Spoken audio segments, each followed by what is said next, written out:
to do more damage, and he does. Here's Halliburton into the front court. Mishandled it, but gets a shot. Hits it! Hits it! John, I have never been better to be on the air with you here in Indianapolis, a place where so many of my dreams have come true. The Ride with JMV on 93.5 and 107.5. The Fan. I don't know about you. I'm ready to go on this Friday. Who's with me? Going to be a good day. I'll explain what we're going to do here in a second. James is out. Nathaniel is in. I hope you are having a fantastic afternoon. And let's just do that. Let's be your getaway and your getaway to giveaway. Hashtag Ask Pat's coming up in the 4 o'clock hour. And Pat Sullivan's going to be in studio, and we've got Yeti. It just came in. It just came across my wire. It looks like that there's Yeti. Free, everybody digs on free Yeti. Pat's here in the 4 o'clock hour. We've got some stuff to discuss, and we'll start with the Pacers in Summer League, and I completely understand this. Now, I want you to be excited about it, right? I want you to be, oh, well, wait a minute. I'm going to hang on every word right here. But I can understand if you go, hey, it's just Summer League. But honestly, it's not like, right? It doesn't have the feeling, correct, as Summer League used to. You do get a little bit geeked up for Summer League, don't you? Just a tad bit. Am I right about that? Just a little bit. And with the Pacers, it's something you're looking for beginning later on tonight. And we'll probably make a hell of a lot more out of it than maybe you care about, but honestly, it's a hell of a time to do it. And that's finding out just a little bit who Jarace Walker is. Don't you want to know? Aren't you interested? Remember last week, early in the week, some guy gave me crap? Well, you know what? That's Rick Carlisle being Rick Carlisle. You can't bring back Obi because you got to give those minutes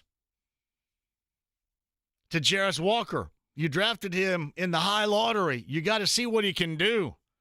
And that's where this whole, I've got this diatribe against the whole positional blocking bullcrap, which is just so nerd it drives me nuts. Hey, I'm a little bit nerd too. Don't get me wrong. I'll sit down and I'll watch Star Wars. People will suggest that's a little bit nerd. Yeah, I will watch up until they go see Yoda because I can't stand Yoda. Empire Strikes Back. I'll nerd it out a little bit.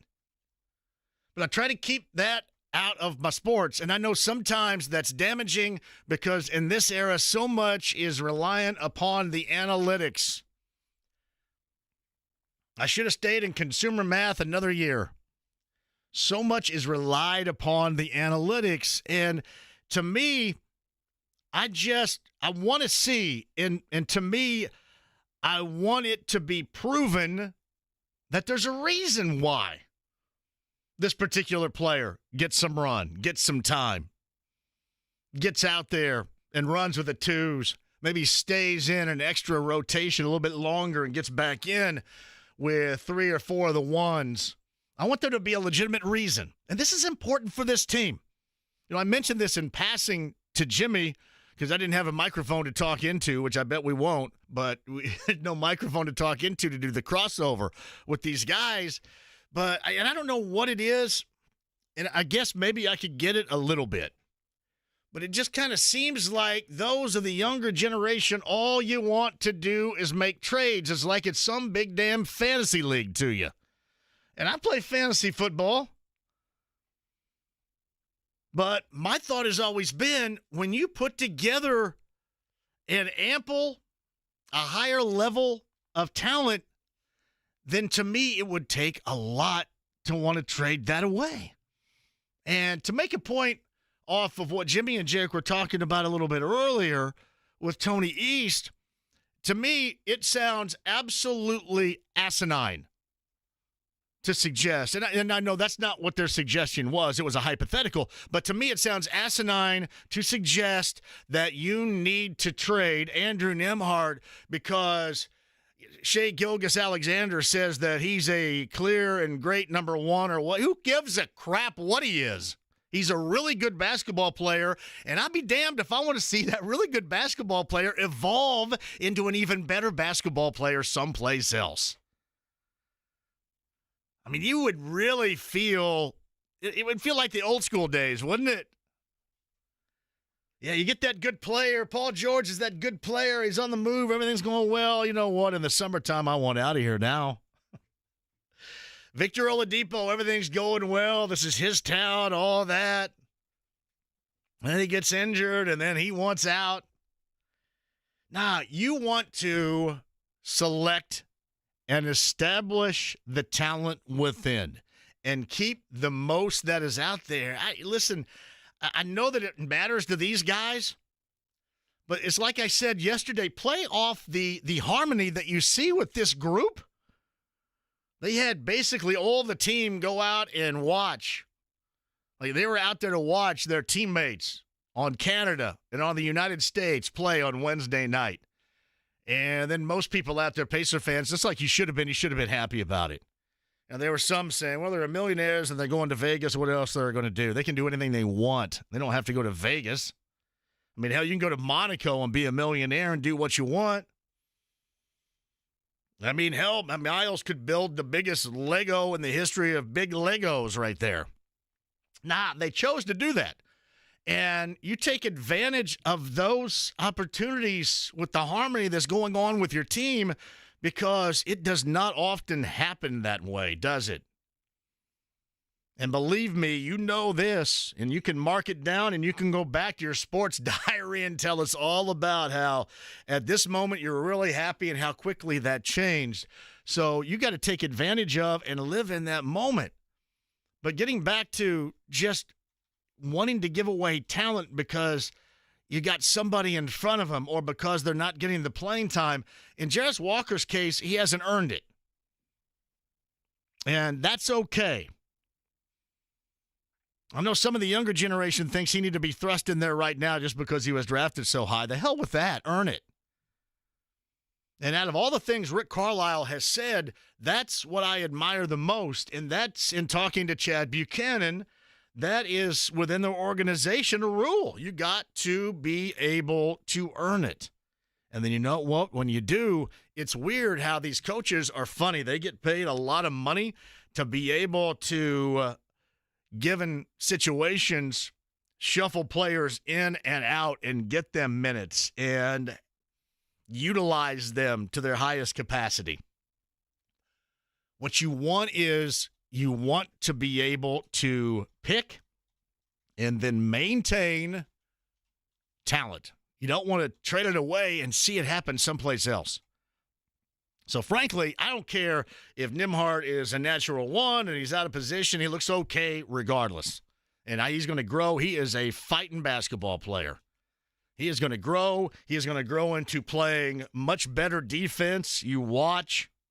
And I've always explained to you how I enjoy him as an offensive player. He's going to be a guy that's going to be able to score. He'll find his spots in the floor. He'll be able to muscle it. You watch one of these days, he'll get himself to the free throw line, and things will mesh. So I never understood that, much like I never understood somebody suggesting that, well, just because Jarris Walker was a high draft selection, that you shouldn't bring back Obi Toppin. And among the team members this past year, is there one that may stick out above all else that is an absolute perfect fit right here? Given you'd had experience watching him play in New York, and he was constantly trying to find that fit. And they never did. That's why he had that availability. But he comes here, and he starts, he gets along, he fits right in, and then they say, you know what? We think we would like to try you off the bench. He slides into that and fits like a glove, gets along with everybody. Those are important pieces. You have to be galvanized. You do. And this is all stuff normally you talk about after a team wins. That's what they're talking about in Boston right now. I'll give you a great example. Skip Bayless nationally evidently brought up how, well, you can tell that Jason Tatum doesn't like Jaylen Brown, and there's a problem because Jaylen Brown didn't make the U.S. team. Well, you didn't know that for nothing. You're just doing some summertime yip-yapping. That's all that is. You have no idea. You know what? His teammates, they looked pretty cohesive to me when they were winning the NBA championship. They looked pretty cohesive. I don't know if Jason Tatum was pulling the trigger on all the decisions made by Grant Hill and USA Basketball, but I highly doubt it. The only thing I saw them come together, and you can point to Tatum, to Brown, to Holiday, to guys coming off the bench. And you know what? That's part of it, too. When you win, that does satisfy everybody. Because if you're the squeaky wheel when you win, then you're a butthole. That's what you are. You're a malcontent. You can't be a squeaky wheel when you win. But the Pacers can take advantage of having that harmony that they showed on Wednesday night, and then having that talent to grow and get better, that young talent to grow and get better. And what you're waiting on and what you'll see for the first time in Summer League later on tonight at 8 o'clock, you'll get to see some of that talent, and you'll get to see it in the form of, under the spotlight the entire time, is and should be Jarris Walker. And that's, I think, as a Pacer fan, you don't even have to be hardcore to want to see that, to want to indulge into that. As we have been told, Chad Buchanan was on Monday and gave us a variety of stories as to, well, you can play here and play there, and we'll try him here and try him there. I don't care what position he plays, because it wears you out in this era of basketball when everybody tells you it's positionless. And then you've got all this talent, and you're trying to find out about some of this talent that's largely untapped, like Jarris Walker. And then they tell you all of a sudden, well, you got to have a 4 and a 5 and a 3 and a 2 and a 1. You do not. You have to have really good basketball players. That's what you want. You don't pick and you don't grow these guys on your own to see them do the work and play out the vision that you had for them at the elite level for somebody else's ass. You don't. That's not how it works. And if it works that way, you're a loser. And I know most of you out there are sick and tired of the past and consistent losing. You know how much better it is to be able to talk about this? What a great problem to have. Yeah, it's a great problem, and it turns into a negative. Well, I don't know how it's going to turn into a negative, because either Jarris Walker, maybe not tonight, and probably not in the 2-week period out in Vegas, but at some point, he is going to have to prove that he is going to earn those minutes. At some point in an NBA season, somebody goes down, and then he's going to slide into somebody's spot. Everybody tells me that, hey, I really like when this team goes small. All the anti-Miles Turners tell me when he goes out, they can go small. Well, you can go small with him. Keep those options. Don't jack with it. That has been my message the entire time. And if I am wrong, if they are wrong in their projections for this team, you still have an opportunity to make some adjustments on the fly and then to tell me how wrong, to tell them how wrong that we were. But these are the types of decisions that you make in the offseason, and this is a type of position that is fantastic for the Pacers, because you like what you have right now. You got everybody else scrambling. Well, we need this guy right here and that guy right here. And I know that you always look at everybody else like the grass is always greener, right? And you know what they say about that? The grass is always, look what they did in Philly. And we brought this up about Paul George, basically on his podcast, not even basically, absolutely saying on his podcast that Philly was their third choice. He'll probably still play well, but I don't know if that's hey, we're going to go ahead and introduce this new player we brought in via free agency. It's Paul George, and we were his third choice. That's fun. So the offseason is interesting, and tonight is another layer of that. And the focus, the spotlight, I know you guys want to see, what Johnny Furphy may or may not be able to do, as a 19-year-old rookie. I was trying to think of some of the others that you kind of want to see perform But you can start right there. Ben Shepherd is a guy. I still haven't looked that up. And I guess nobody else has because nobody sent me the information. I can't remember a time when you had somebody start a couple of games in the Eastern Conference Finals and then be a starter for the Summer League team a month and a half later. That's pretty amazing. They have a lot of really good pieces right now. I saw this, I think it was earlier today or maybe late last night, I can't remember. Steph Curry had mentioned that he thought that his Warriors will end up being the last of the dynasty teams.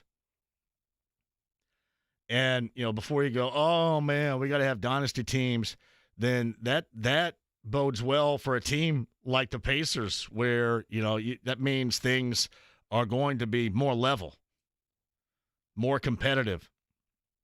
I don't know if I entirely believe it, but I guess until somebody like Boston goes back-to-back and proves you wrong, that it's ultimately going to be right.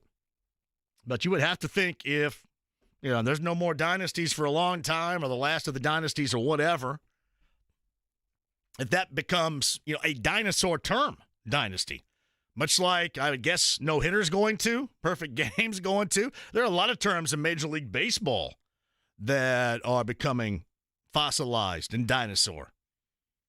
And that's a problem they're going to have to deal with.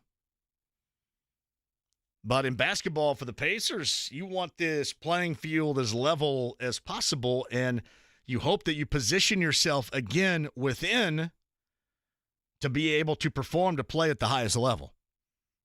That's what they're thinking. That's what I'm thinking, and you'll take a step in watching that later on tonight if you do at 8 o'clock from the Cox Pavilion, I believe, in Las Vegas, where you'll see the Pacers and the Brooklyn Nets. So we could talk about that at 239-1070. I mentioned baseball, too. Paul Skeens, I guess I can kind of understand. Then again, I can't. I mean, you want to see, big moments, these rarities in baseball. You do want to see that. But at the same time, it seems like all these guys that come out and look really good and throw always end up with elbow problems. Always end up with arm issues. And you don't want that. That would be, and maybe I'm thinking about this the wrong way. You're thinking, we talked about this yesterday, 7 innings, no hit ball, 11 strikeouts, a couple of hits. He gets yanked. Manager said that he just didn't look the same as he did, but he looked pretty much the same to everybody else. He was gassing people. And you would like to see, again, those rarities, those benchmarks of watching baseball games. And you kind of wonder, it's one thing for the manager, or the pitching coach or the organization to say, hey, we're going to bring him out after 7 innings. But I wonder how interesting that is for Paul Skeens, who right now would probably love to take even more advantage of the legend that is growing. It's not like Caitlin Clark stuff, don't get me wrong, but the legend is growing. And I think most of you were around in the mid-'80s, were you not? With Dwight Gooden? And I know the myriad of problems that he had. And we can leave all those on the back burner of discussion. I'm just talking about how good he was. He burst on the scene at 19 years of age, and he was gassing everybody. He was pretty much unhittable. And I was trying to think about those that you can put in the category of some of the greatest in the moment that we have seen, and everybody's going to put Skeens up there right now in the closest comparison, and I'm sure that there are others too. I can't remember for the life of me exactly what Steven Strasburg did right out of the gate, but I know that it wasn't Dwight Gooden-esque as he did in the 80s for the Mets out of the gate. I was absolutely unhittable, and there are things that remind me of that time, that era, that Skeens is doing. And you can't blame the fans. The fans want to see those benchmarks. They want to see those benchmark moments. At the same time, you look at baseball and you say, wow, you wish this was different. But now everybody is so incredibly protective, especially with their pitchers. So there are going to be some marks there are going to be some things that we probably won't talk about or hit upon in the distant, which means somebody's going to throw a no later on tonight. But trying to make some sense out of it from a fan perspective, and certainly if you are Skeens, or if that's your organization with the Pirates, how you want to handle it, considering everybody else that has had their rubber band and their arms snap over the years. And it is all too familiar of a story. And you can kind of see right now where everybody in baseball is leaning. It seems to be with that in mind. We can discuss that at 239-1070. I mentioned Caitlin Clark, the Fever back in action. Got to look better than you did in that matinee back on Tuesday. Was it Tuesday when they played, or Wednesday? When was it? Wednesday. Because that was awful. 21 turnovers, and certainly a better team in the Phoenix Mercury later on tonight. So this is on Ion. Is this on 13 and Ion, or just Ion tonight? Ion on DirecTV is at 305. I've got that memory. Can you believe that? I've memorized Ion for the Fever in the summertime. Did you take that bet a year ago if I would have made it? If we would have sat here a year ago and I would have said, hey, you know what, a year from now as we sit here, I will bet you blank that I will know where Ion is on my DirecTV so I can watch the Fever play tonight. What bet would you take? Incredible. It's a 7:30 start, Gainbridge Fieldhouse later on this evening. So you get the Phoenix Mercury and the Indiana Fever, and the Fever trying to bounce back after, obviously, the most disappointing. You go back-to-back, most impressive, best win of the season, and then just the absolute disaster that was Wednesday. It's exactly what it was. 21 turnovers, and if you win that game, you could say 21 turnovers, that's ridiculous, run some stair labs. But when you lose that game, it's even worse. And you lose to arguably the worst team in the WNBA. And let's just face it, that's crap that playoff teams simply do not do. Mercury Fever tonight, 7:30, Cambridge Fieldhouse. Again, you can check that out on Ion. I'm assuming, can you check, Nathaniel? I want to make sure that people are able to watch Pat Boylan if that's on 13. Do we know? It's not on 13. It is not? All right. And Pat Boylan's not doing Ion, right? Who the hell does Ion? I don't know. What's on Ion? Look it up right now. NCIS. Oh, NCIS, they get all that series. You know, I've never watched one episode of any, what is it, NCIS or any of those. Yeah, there's like 20 seasons. You've never seen one? Not one. I haven't seen a minute of any of those episodes. Not one. What is the one, New Orleans? I think one time I did a flyby. What's his name? Scott Bakula is in that. And Lucas Black. Lucas Black was in Sling Blade. I think I had a flyby once, but it wasn't enough time. Wasn't enough time to count. So what's on? Look up what's on Ion right now. Like Hawaii Five-0, the reboot, remake, maybe? 7:30 tonight. And Ion is where you can find it. Yeah. Is it NCIS? That's what it's called? Yeah, you got it. Never, ever. You like the fact, do I look better with the microphone? Get on our AAA membership lounge via YouTube Live. Do you like it better with this thing in front of my face here, or do you want my face?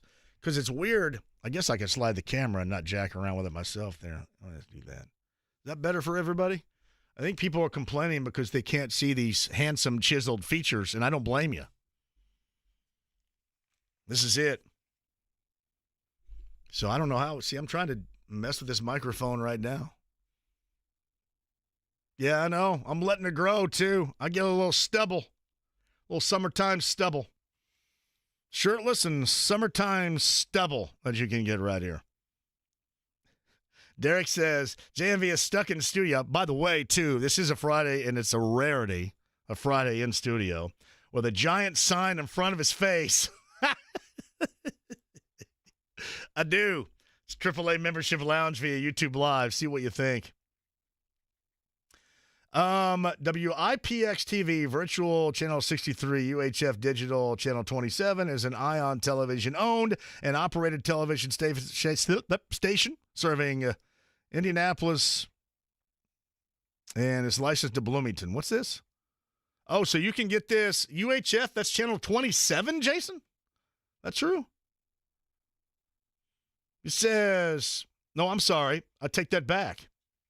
Ion is over the air on channel 63, so if you're rocking the antenna right now, you got Ion on 63. And DirecTV 305. I had no idea. Thank you, man. Corey Hall says Ion shows Blue Blood, Chicago Fire, and Chicago PD. I've never seen a second of any of those. Nothing. One of these days, I feel so solid of how much trivia I have in entertainment, but there is a line drawn. There is where I just stop paying attention. I get incredibly faulty in the 2000s. And this may be true. I can't remember exactly the last network television show that I watched on the reg. But are you ready? I believe this is it. I believe the last television show, and it's not Seinfeld, it's actually not as far back as that. I think the last network, and I'm talking CBS, ABC, NBC, Fox, the last television show, network television show that I consistently viewed was My Name is Earl. True story. That's how far back we go. Otherwise, yep, I watched Entourage. I watched Sopranos. I watched Eastbound and Down. I think it was My Name is Earl. I didn't even watch The Office. And people get on me about that. Oh, I didn't watch The Office or Modern Family. People got on me about the Goldbergs. I've never watched any of that. Crazy. My Name is Earl, the last one. And yeah, part of it was Jamie Presley. That was all right. Oh, that was it. Ion tonight. Again, over the air if you have an antenna. Channel 63 here locally. 305 on DirecTV. Hashtag Ask Pat. Pat Sullivan joins us in the 4 o'clock hour. I will send out to you on X the package, the prizes at hashtag Ask Pat. It's Yeti. So jump on in. Hashtag Ask Pat questions with Pat Sullivan of Sullivan Hardware and Garden coming up in the 4 o'clock hour. And you got it. Alex Golden of Setting the Pace. We'll see if he agrees with a lot of what I've had to say regarding this Pacer team right now, the makeup of it, and things that probably don't matter during the season that are amplified during the off season that I also like about what is going on. Alex and I had that discussion in the 5 o'clock hour. So hashtag Ask Pat also coming up. And we've got Pat Benatar and Neil Giraldo tickets to give away as we just get started. Nathaniel's in for James. I'm John, out from behind the billboard sign, AAA Membership Lounge via YouTube Live. What do you guys think right here? Is this pretty handsome, pretty chiseled? Both, right? Handsome, chiseled features AAA Membership Lounge via YouTube Live. The stream, the app, HD Radio and 93.5 and 107.5 The Fan.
JMV Takeover, if you're asking tomorrow night, is surrounding the 1990s. You know that I do most things anyway, but 1990s.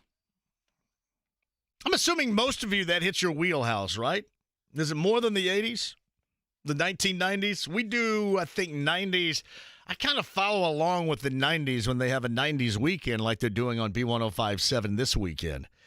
And I think that probably hits the middle of the zone for everybody listening more than any other decade. I'm guessing. Now, the 80s are the absolute favorite to everybody. There's no doubt about that. It just kind of seems like the 80s has been ageless. But the 90s kind of hits everybody's wheelhouse. That's the JMV Takeover coming up tomorrow. I tell you what, you don't have to do hashtag JMV Takeover here, but during the course of the show, and I'll keep these as, what do you say now? You have to be young and hip to say receipts. I'll keep your receipts if you want to lob in some 90s thoughts on songs and requests over the course of this show. Yeah, I don't know if it's going to do anything, but it might be. Who knows? It's been requested before. We got 90s coming up tomorrow night on the JMV Takeover beginning at 6 p.m. on B105.7. You got Iowa this weekend. The one thing, and this is non-race related, I've said this before, now that you have IndyCar going to Fox, you have to establish that you're just more than a couple of weeks in May. People say, well, the coverage is better, so the product is better. No, the product needs to be more entertaining to the masses. And that's IndyCar. That's everybody over there, and I love everybody over there, but that's your issue. In IndyCar, you have to make yourself more interesting to the masses. And I do think that Fox will do a fantastic job. But you have to make yourself more interesting to everybody. Raise the bar on the numbers, all of that. Now, this is a little bit more of a just me and being out there so much over the past 20 years especially of doing radio around here. The one thing that I have noticed even more than anything else, that's just the entirety of the 2 weeks is there's a lot about racing, and there's no doubt people care about it. But the overwhelming thought is how much people care about the time, the party, the fun. You go out there and you cut loose. And this is not a Doug Bowles issue. I know whose issue it is. It's a Roger Penske issue. So the next time you're starting to put together a Carb Day concert, you've got to raise the bar on that, which means you're going to have to drop a little bit more cash in on that. You just are. And believe me, I like some of these bands, these old school bands, but you have Hy-Vee, the grocery store chain, in Iowa. You talk about setting the pace. They've got Post Malone. Who else is up there this weekend? Can you look that up, Nathaniel? Luke Combs. Luke Combs is up there Eric too. Church. I mean, these guys are the guys in music entertainment right now on, 2 country levels and one, I think, overall. Post Malone, I think, is incredibly talented. Overall entertaining level. I'm sorry, you can't be the greatest spectacle in racing and have this great 2-week period or this great weekend and absolutely be lapped by Iowa on this. You can't. That's why I say this is also on the product on the track. But you can't just say, and believe me, the late great, and I love him, I miss him daily. I think about him daily. Robin Miller used to say the same thing. People just want to come out and they want to watch racing. And while that is true, you get more and more people. It's like going to a Cubs game. The Cubs may suck, but people still go. They still sell it out. They still sit in the bleachers. They still go for the experience. They go for the party. They go to drink an old style. They go for that. You have to relate to those types of fans here. That's how you grow. And I know Hy-Vee's got all this money. You could work it out. There's a way you could work it out. You're not just going to sit on your hands and go, George Thorogood here and Post Malone there. You have to raise the bar of entertainment just like you hope to raise the bar for racing. Thus, you get more interest for Fox on TV. And I mean for all of it.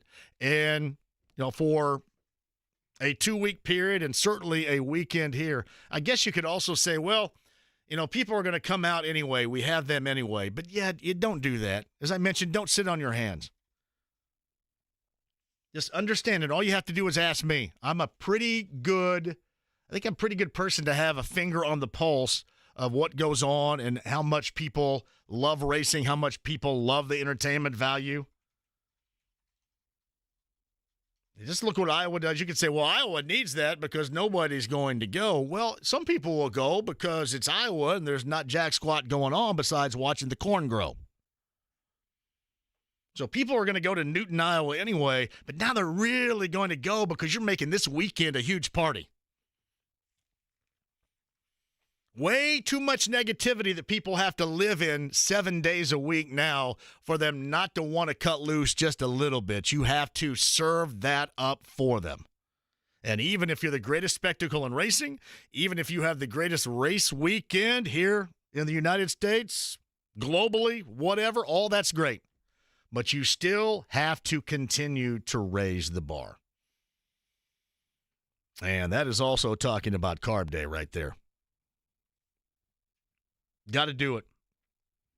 And believe me, I've had enough conversations with people out there. I mean, I know you just gotta loosen those purse strings a little bit on that. You just do.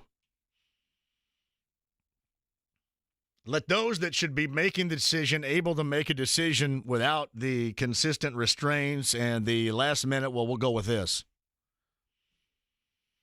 Because people do notice. People have noticed these. Post Malone, Eric Church, Luke Combs, Newton, Iowa this weekend.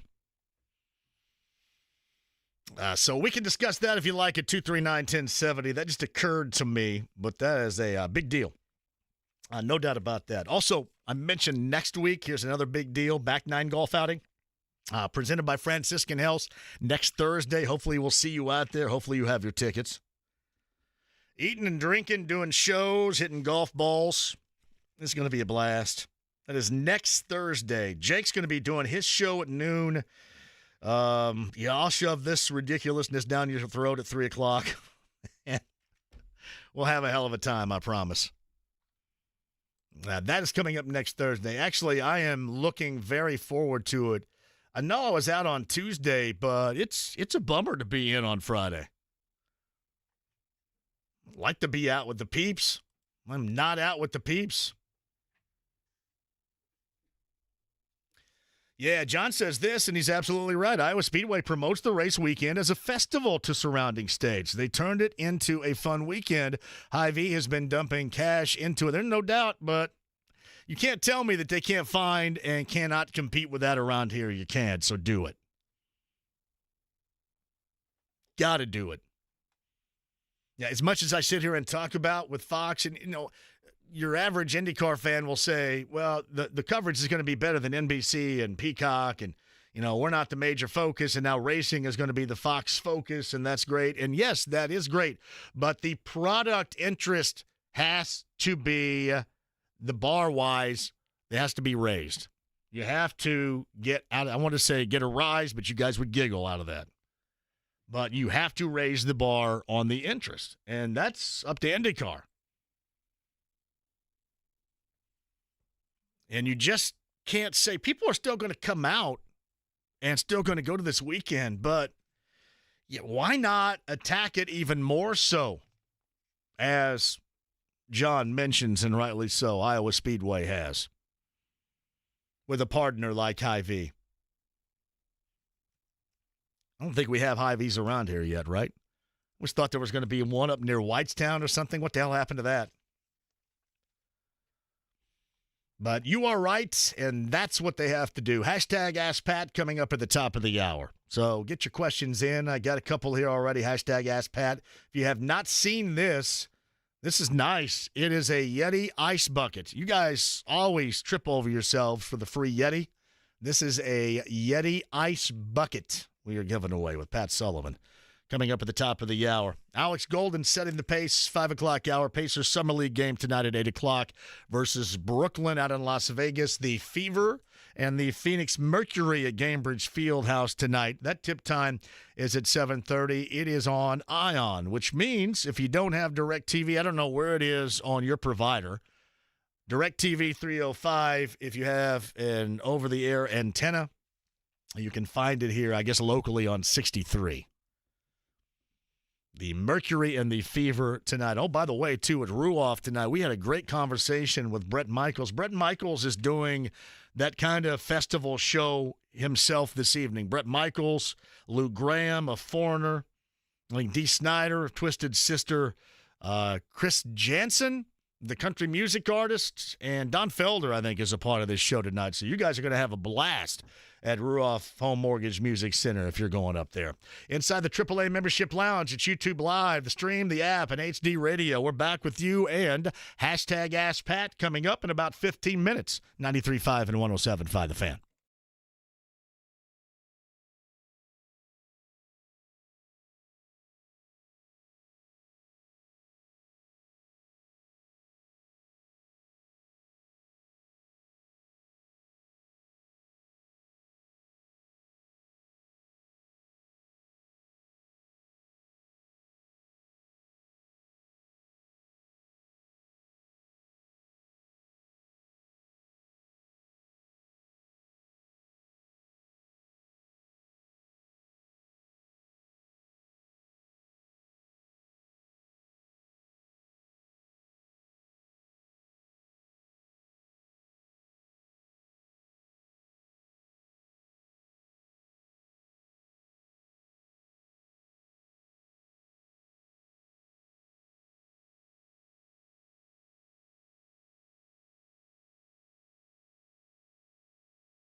V. If somebody gets in your face and calls you a I want you to be nice.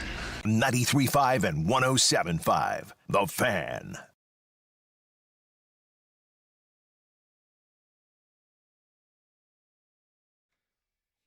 Nathaniel's here for James of John. Thank you for joining us. Hopefully you are capping off the work week in fine fashion, which means you're getting out early.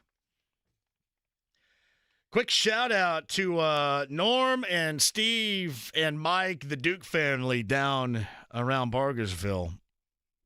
This is always a great time of year for me because I know not only now, and I think a lot of you probably would agree, I can't imagine I'm the biggest fan out there of sweet corn this time of year, but I'm near the top of the list.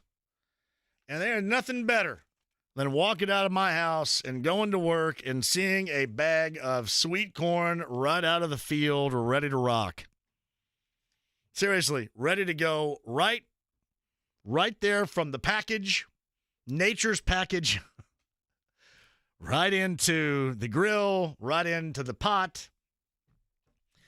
Thank you, Dukes. I love the Dukes down there. Just awesome folks. They really are. There's no way I'm the biggest, right? Sweet corn fan around, but I'm right there with you. It's for Fowler, JMV. You need a setup, man. Shooters, defenders, rebounders, competitors. It can be a mixed bag as to how it plays out personally and positionally. It's why they have coaches to figure it out. If Walker and Obi prove to be the top 8-10 players on the roster, Rick will find a way to play them nightly. That was my point regarding the Pacers I don't know why it is or why it seems this way, but you work so hard and you go through all this junk to get a roster, a young and growing together roster together with the Pacers, and you've got more than a handful of nerds out there that are ready to trade people. Why is that?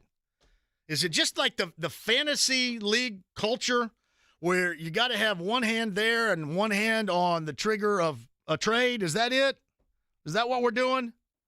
Because it does not work out that way, nor should it. Well, these guys they play the same positions. They both are very good at what they do.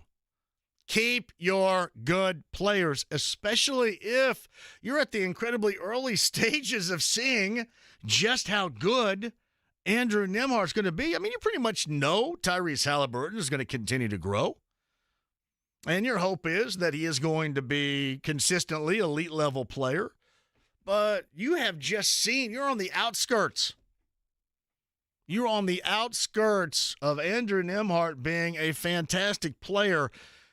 You tell me to wait on it when you lose and to be patient when you lose. And then when you win, you get so many people out there that have zero patience and you got to make a trade. Hey, look at all these other teams. Look what they're doing. Oh, wait a minute. My team's not trading anybody. What are we doing? They're sitting on your hands. You're not doing it right. Me and my other geeky friends would have traded 19 guys already, too, in our fantasy leagues. Why can't you just enjoy right now? And again, I'm not suggesting that there's an absolute. There are no absolutes. If this thing goes haywire, doesn't work, and then make adjustments. But that is about the quality situation that you are in. And part of what I'm saying right here comes down to the type of playing time, rotationally speaking, that everybody hopes Jarris Walker gets. And part of that process, that ladder step process, starts tonight at 8 o'clock in Las Vegas. Summer League for the Pacers against Brooklyn. We'll get back to that coming up, too. We got the Fever and the Mercury of Phoenix tonight at 7:30. At Gainbridge Fieldhouse, that is on a channel known as Ion. Pat Sullivan's in studio. Hashtag Ask Pat. Get the questions in. We've got free Yeti. This is the first time we've ever given away a Yeti ice bucket. Well done, Pat Sullivan. Hashtag Ask Pat. Questions regarding landscaping, barbecuing, grills, outdoor stuff, killing bugs, killing moles, mowing your yard, stripe it, mowing your yard, all of it right there for mulching. Hashtag AskPat. Your questions for free. Yeti, top of the hour. Alex Golden coming up after 5. 93.5, 107.5 The Fan.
cool, consider me Miles Davis. 93.5 and 107.5. The Fan. Don't crank it up for Pat Sullivan. I'm going hungry. That's sound like better right there. We got 90s tomorrow night of the JMV Takeover. I'm giving you a taste of our re-entries with Temple of the Dog and others. I'm going to notice the people like just me just now. Yeah, that sounded exactly like Vedder. He sounds nothing like Vedder. And then nobody can sound like Chris Cornell there in the background. Nathaniel's here. I'm John. Pat Sullivan. Hashtag Ask Pat Sullivan Hardware and Garden. For the first time in a long time, he's in our windowless studios. You know, this is the first time I've been in the new digs. So you don't have to worry about the sun hitting you in the eye. No sun, no girls. We don't have any ladies on here. There's no girls, no girls. Yeah. The girls are not going to come to this. Yeah, the girls got to be out where they can hang out with the people. Yeah, the girls want to be out. I tell you, that's the best part about having both Gina and Lindsay out is you can see you're so buttoned up in your news world, right? Everybody's so tight-butted. And you got to be right about this, and you're so concerned about that in your image. And then you get on with a jackass like me, and you can just cut loose and have some fun. Yeah, the most interesting thing, not the most, but what Gina said is like, it's really helped me with making small talk during those 30-second, 15-second, between stores or whatever, because it's really helped me being on with you. Well, when I call you guys on Saturday morning, sometimes I kind of wonder if I bring up so many different subjects. Thank you, Nathaniel. I just can't seem to do that accurately. With the camera, AAA membership lounge via YouTube Live, I can't seem to stay in one spot for a second. That's all right. Yeah. So somebody told me, I think it was Landon, who is not at all supposed to do this. Like when you're producer, Nathaniel knows this. So I come off of 2 weeks ago doing the JMV Takeover, and Nathaniel was working Sports Talk. It was about 12:30, and we passed in the hallway.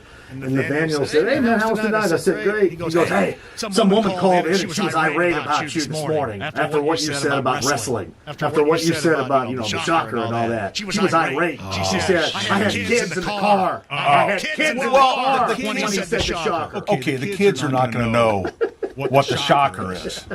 I just said, did you tell her, turn around and say, "Hey, this guy is a tremendous jackass. You don't act like this guy." It's like I'm giving you an example, a great parenting example right there. Oh, yeah. Says, this is not how you want to be. Don't be like him. That's why he's him. Don't be that way. But on the other hand, as Nathaniel will tell you, producers shouldn't say that, right? Would you come up to me and go, "Hey, somebody just called and said you're an absolute idiot, you suck," and all that? JMV, they love you. They love me. Wait, who did it? Was Jimmy? It was Landon. Landon was a.k.a. Jimmy. Oh, yeah. Jimmy. So yeah, he did. Oh, man, this woman went off on you for 10 minutes. For the rest, and I thought, well, Denny brought up the wrestling thing. So maybe I shouldn't have brought up the shocker. But I thought it was fascinating. It was something, I try to learn and grow, and I was learning. Hey, speaking of growing, I mentioned this, the awesome Duke family, Bargersville. That's Norm, that's Mike, that's Steve. Friends of mine brought by my first bag of sweet corn and dropped it off today. So our cycle of growth, you went race weekend, and it was barely a bud popping out. And now this stuff is ready to rock. Yeah. We've had plenty of. I don't know if we caught up. We were behind 2 or 3 inches. There's no doubt. I've been in that world before. Yes, but it's been pretty darn good right now. Lawns are starting to look good. So, now the grub worms will, the beetles will start to lay their larvae at the end of July, and then the grubs will start eating the roots on your grass. Is it common knowledge that sweet corn is the best vegetable that comes out of the garden every year? Is that true? Is that at the top of the list for everybody? I don't know that it's common knowledge, and I'm not quite sure that you wouldn't get some argument from the tomato people. Really? Although that's so overblown. Tomatoes are so overblown. It's better to be eaten and not seen. Like if I'll eat one if I don't see it, but if I see it, I'm taking it off. Like if it's hanging off the back of the burger, I go, no, I got to get you out of here. So if I don't see it, little it's okay. Italian dressing, onions in there. Sweet corn. So much better than tomatoes. Yeah, but is it? Tomatoes. Is it the corn or is it the butter? Here's what I do. Seriously. This is how I eat ears of corn. Go around or side to side? I boil it. I will boil it, right? And then I'll take it out to the back deck, and I'm shirtless, and I'll just do it like a damn typewriter, like they do in the cartoons. Back and forth. Right, this looks really weird the way I'm doing that, but no, back and forth, and then I get it all over me, my face, and then I throw the cob out into the field behind my house. You truly are a hillbilly, aren't you? I do. It's exactly every year. Every year. That's how I don't get those little tongy things you shove in the side or in that bullet crap. I grab it like this. And just go right to work. No butter, no salt. No, man. Because it's perfect. You don't need butter. You don't need additives for this. It's perfect. You don't need beer either. Nature's perfection. Nature's perfection is sweet corn. That's what it is. Okay, not so sure. I love it though, but just saying that you're going to get a run for your money with it. What else are we getting out of the garden right now, too, that may be a little bit ahead of schedule? Nothing really ahead of schedule, but I've seen some zucchinis, which are also good in butter. Yeah. You like everything in butter, don't you? You should live in Wisconsin if you dipped it in butter and cheese. All right, do you like shrimp or do you like cocktail sauce? I love shrimp. I can eat shrimp without cocktail sauce. True story right here. I'm a big seafood, especially shellfish. Wow. Shrimp, scallops are on top of my list. Number one, scallops. I just go to St. Elmo's and order the sauce. See? I think I may be wrong about this the most. I think the shrimp there at St. Elmo is better than the cocktail sauce. Yes, their shrimp is awesome. They perfectly depoop it and everything. Well, it's like they clean that. There's not a shrimp. They clean the track. in there. Clean the track. They do. They depoop it like crazy. No, it is very good. And it's chilled just perfectly. Yeah. So somebody says when you boil corn, add a scoop of sugar to the water. It makes the sweet corn even sweeter. Wow. Sugar. That's just a statement. That's not even hashtag Ask Pat in the question right there. All right, what else are we thinking about this time of year, Pat Solo? You know what? You know what? It's funny. I just came from I was at a round table in Ohio. In Ohio? They have round tables in Ohio? Yes, they do. Matter of fact, we were up in Hartville, and we... where the hell's that? It is by Canton. And, wow, you were way over there. Yep. So we got to go over to the Pro Football Hall of Fame. Got a little VIP tour, which was really cool. Got down in the bowels to check out some of the... they only have 1% of their collection on display. Yeah. So it's kind of cool seeing, a lot of, even some of the documents like Lamar Hunt when the two, the AFL and the NFL were coming together, and Lamar Hunt was saying, hey, we need to have a feature championship game, and something like a Wimbledon or Davis Cup or something like that. He goes, I know I've been joking calling it the Super Bowl, but we need to come up with something. So it's kind of funny because that was just something that he kind of created. It could have been in another world, another lifetime, like a terrific bowl or something like that. So I'm joking, and it ends up being the Super Bowl. Awesome wasn't invented. Terrific bowl. Yeah. The outstanding bowl. It's just not the same. It doesn't have the same ring to it. Yeah. Just an accident, not from a big think tank, advertising agency. Just a guy like screwing around going, the Super Bowl. We got to have this Super Bowl thing. So, but that was really cool. But a lot of areas, the countries, have really had the Japanese beetles, and I just have not seen them in our area, at least our part of town. A little bit of activity, but nothing like the ones that kind of shiny. I had one fall on my head out of my light fixture when I was near the toilet the other day. But you have, are you seeing a lot of full? Really? Yeah, because I think I had my roof was done. And I don't know, he got down, I think, in the attic or something, and I think that goes to the engineering, the electric engineering that's going on in my house before I got there. Because evidently, if I wanted to, I could just climb right up into the attic through the light fixture in my bathroom. Because he just came right out of there. And then I took the light fixture off, and I go, man, there's a big hole right here. There's the attic. Yeah, that doesn't seem safe. Quite possibly, the vents have lost their screens. The roof vents and then the soffit vents, there's screen behind those, but they rot out. Have you ever had a Japanese beetle fall on your head while you're on the toilet? No. I saw it at the moment. That may have been the first time that's ever happened. Yeah. They generally are after plants. Really? Yeah. I don't know what he was doing. He was just kind of knocking around. And did he head on out, or what'd you do with him? I lifted him up in the plunger, and then I took him outside and set him free. Oh my God! I did. Why? It takes more effort to squash it. Throw it down the toilet. I don't kill spiders. The toilet? Yes. You're a very complicated dude. You know that? No, I don't kill spiders. And you're like Mr. Manly Man, gnawing on corn on the back patio, and then you're like gently taking a Japanese beetle outside so that it can eat my roses. I do have roses. I do. So you got to kill them. And you know what goes? You know what'll go next? It goes down in the turf. Will lay larvae, and now everyone's lawn is well watered, so everyone is in danger. Then it starts eating the roof, the roots of the grass plant. So Pat Sullivan, hashtag Ask Pat, get your questions in. Free Yeti is on the line. Nathaniel will make the selection here at the end of the segment. By the way, Matthew inside the AAA membership lounge via YouTube Live is saying there's an echo in there. Are you seeing that? You hearing that? Is that on just my mic or you? No, I think it's with us together. It's something I think inside the AAA membership lounge. There may be an echo, and I don't know if Nathaniel. I just wanted to make Nathaniel aware of that. Come on. Nathaniel's on. Nathaniel's money right there, man. Let me tell you. James got somebody running for his business right here. Nathaniel's on it. Every day.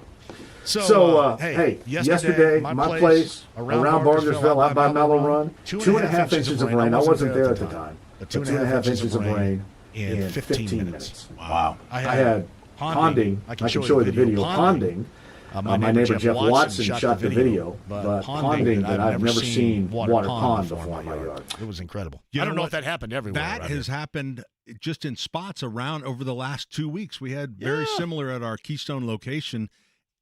We had to have had 2 inches, 2.5 inches in 30 minutes. I mean, we had leaks that I have never seen before in our building, ever. So, did you get them fixed? Did you caulk them? No, I just figure that it's never going to happen again. It's never happened. All right. Hashtag Ask Pat, your questions on social media platform X. Or 239-1070 if you do want to chime in. I did want to ask you this. This is my hashtag Ask Pat question. I have off of a snowball bush, and my guys from Miss M's are coming out in a couple of weeks to go over all my landscaping and stuff. Is it the green stuff that grows on the ground? It's growing on the rocks next to my snowball bush. Is that called creeping Charlie? Well, it could be, but it's not part of the viburnum. I don't think so. Yeah, I've never seen it grow there before. It's weird. Yeah, it's probably just it could be. It could be a lot of. Should I just kill it with weed spray, or should I wait until they get there to do it? That's what I would do. Yeah, but you're more tender. Nah, I didn't know how you felt about weeds. The way you're dragging out. Well, I mean, the Japanese beetle just was roaming around a little bit, fell on my head. So want to know what was happening? No, I would just take a little bit of Roundup. Yeah. Squirt it. And remember, that Roundup or any other weed and grass killer, as long as if you don't get it on the green tissue of the desirable plant, it is absolutely fine. There's no soil activity, so you can spray it right underneath the viburnum, the snowball bush, and it'll be fine. Denny Smith once upon a time told me that if you take a shovel and put it in front of a valuable bush that you don't want to kill, that's how you go about killing the weeds around it. Snow shovel works really good. Really? Because of the flat edge, obviously. So is it creeping, Charlie? Or is it stuff like, I don't want to get any poison ivy? That's why I haven't touched it. And then my friends at Miss M's are coming out in 2 weeks, and I just thought, I'm going to let them handle it. What are they going to do? I'll let Scott and the gang. They are doing they're doing more landscaping around my house. I think they're going to go completely around the house, and then they're going to build a walkway to a fire pit behind my house. Wow. So, yes. It's going to be the place to be. Yeah. Thanks to Miss M's Home and Garden. Yes, I use those guys for my lawn. Awesome. Garden. Yes. Everything. Literally, they do everything. Does Scott Levy come me. out to your place? Scott comes out to mine. Scott's awesome. The people. I don't know.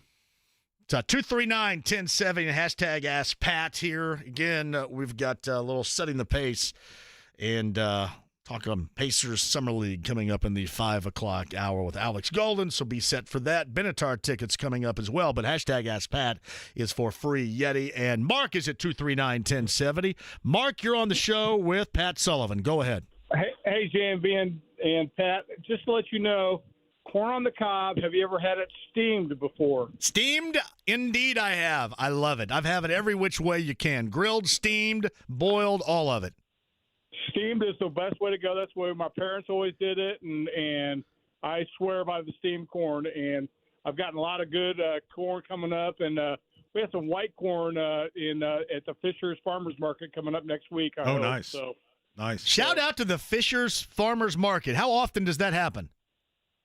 Every Saturday for like 3 months. So, how's your selection of green beans? Corn. The second-ranked vegetable out of anybody's garden, I think, should be green beans. How are your green beans?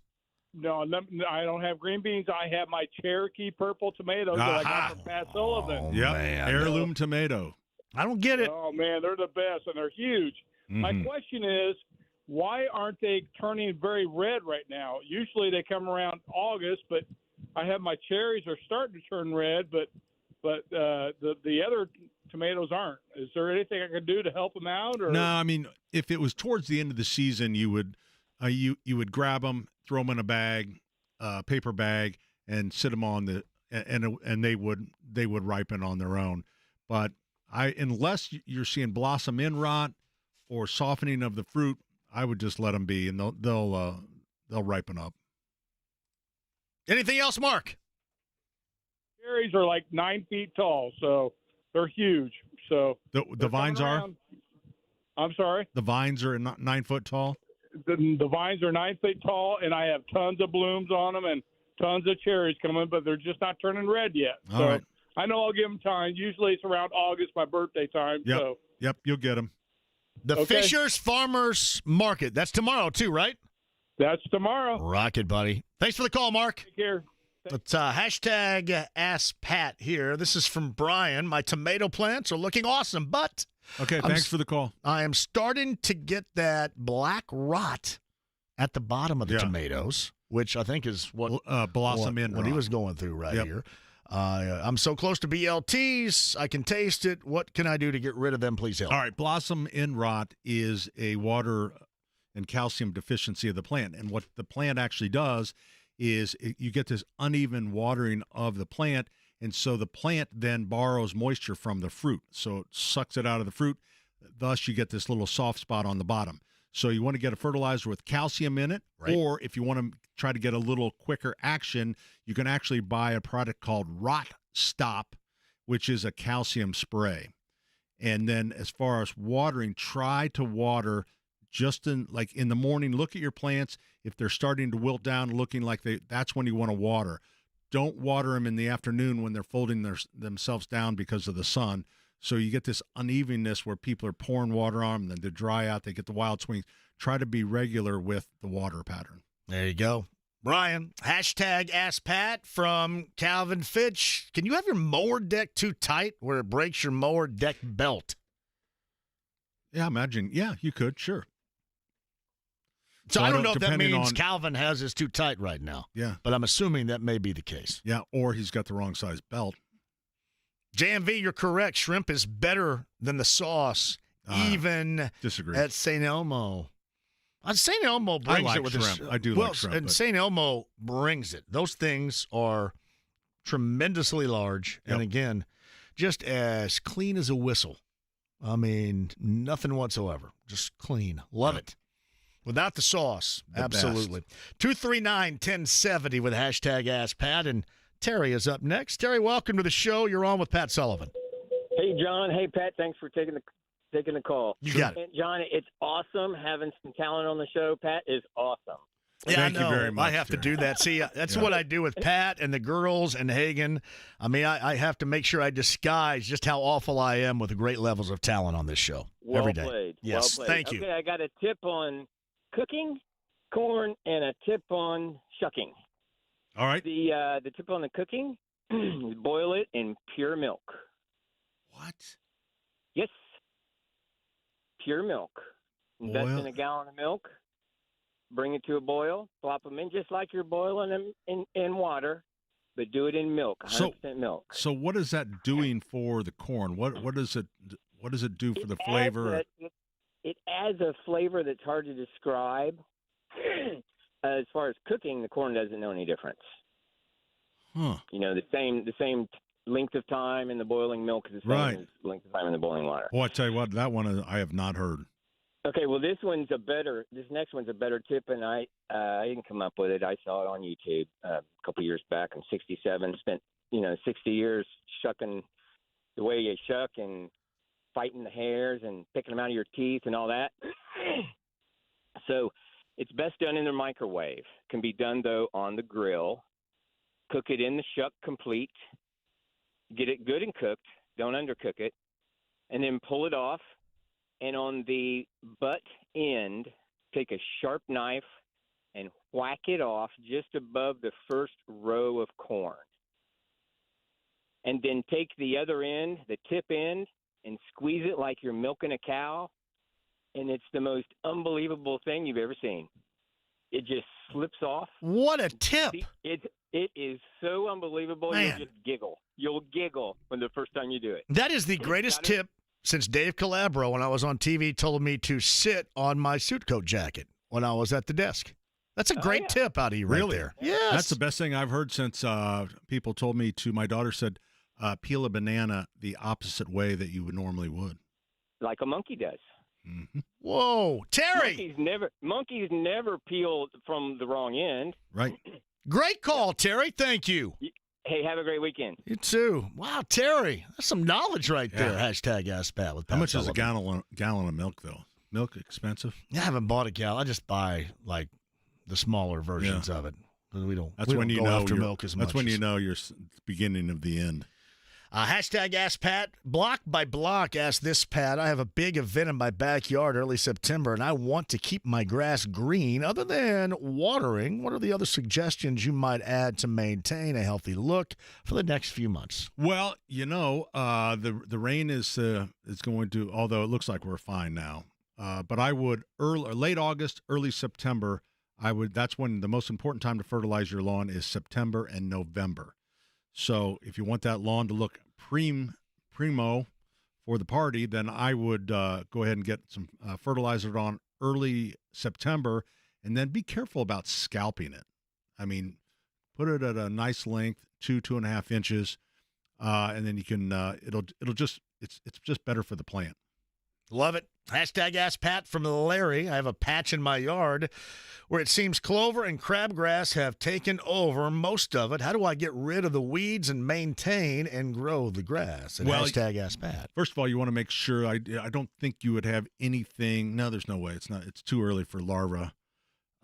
So whatever killed that, I'm not sure. Could be anything from construction debris under the dirt. But I would get, if it's clover, I would get chickweed and clover killer. If the patch is bigger than the palm of your hand, then fertilization will close that up. So when you fertilize this fall, it'll just grow back together. If it's bigger than that, then this fall, late August, you want to have your seed down by September, third week of September, and you'll have to reseed. You have a pool, right? I do. Do you have a diving board? No. Does anybody have diving boards Nope. anymore? Too much liability. Man, I loved a diving board. We did too when we were kids. But you know what? Yeah. All the stupid things you did as a kid. My God, there's no high dives anymore or anything. That sucks. How can kids today have a summertime childhood without diving boards? That seems I think they're doing ridiculous. okay. I think, for me, what I watch on, on YouTube, and I think kids are getting enough danger. I think just. But that means the diving boards are the least of our concerns now.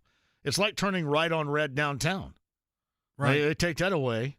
That's the least, I thought, of our concerns. Well, true. Because then you got all these people driving around on these scooters in the middle of the intersection. Scooters. Every time of day. I'd be more concerned about that than turning right on red.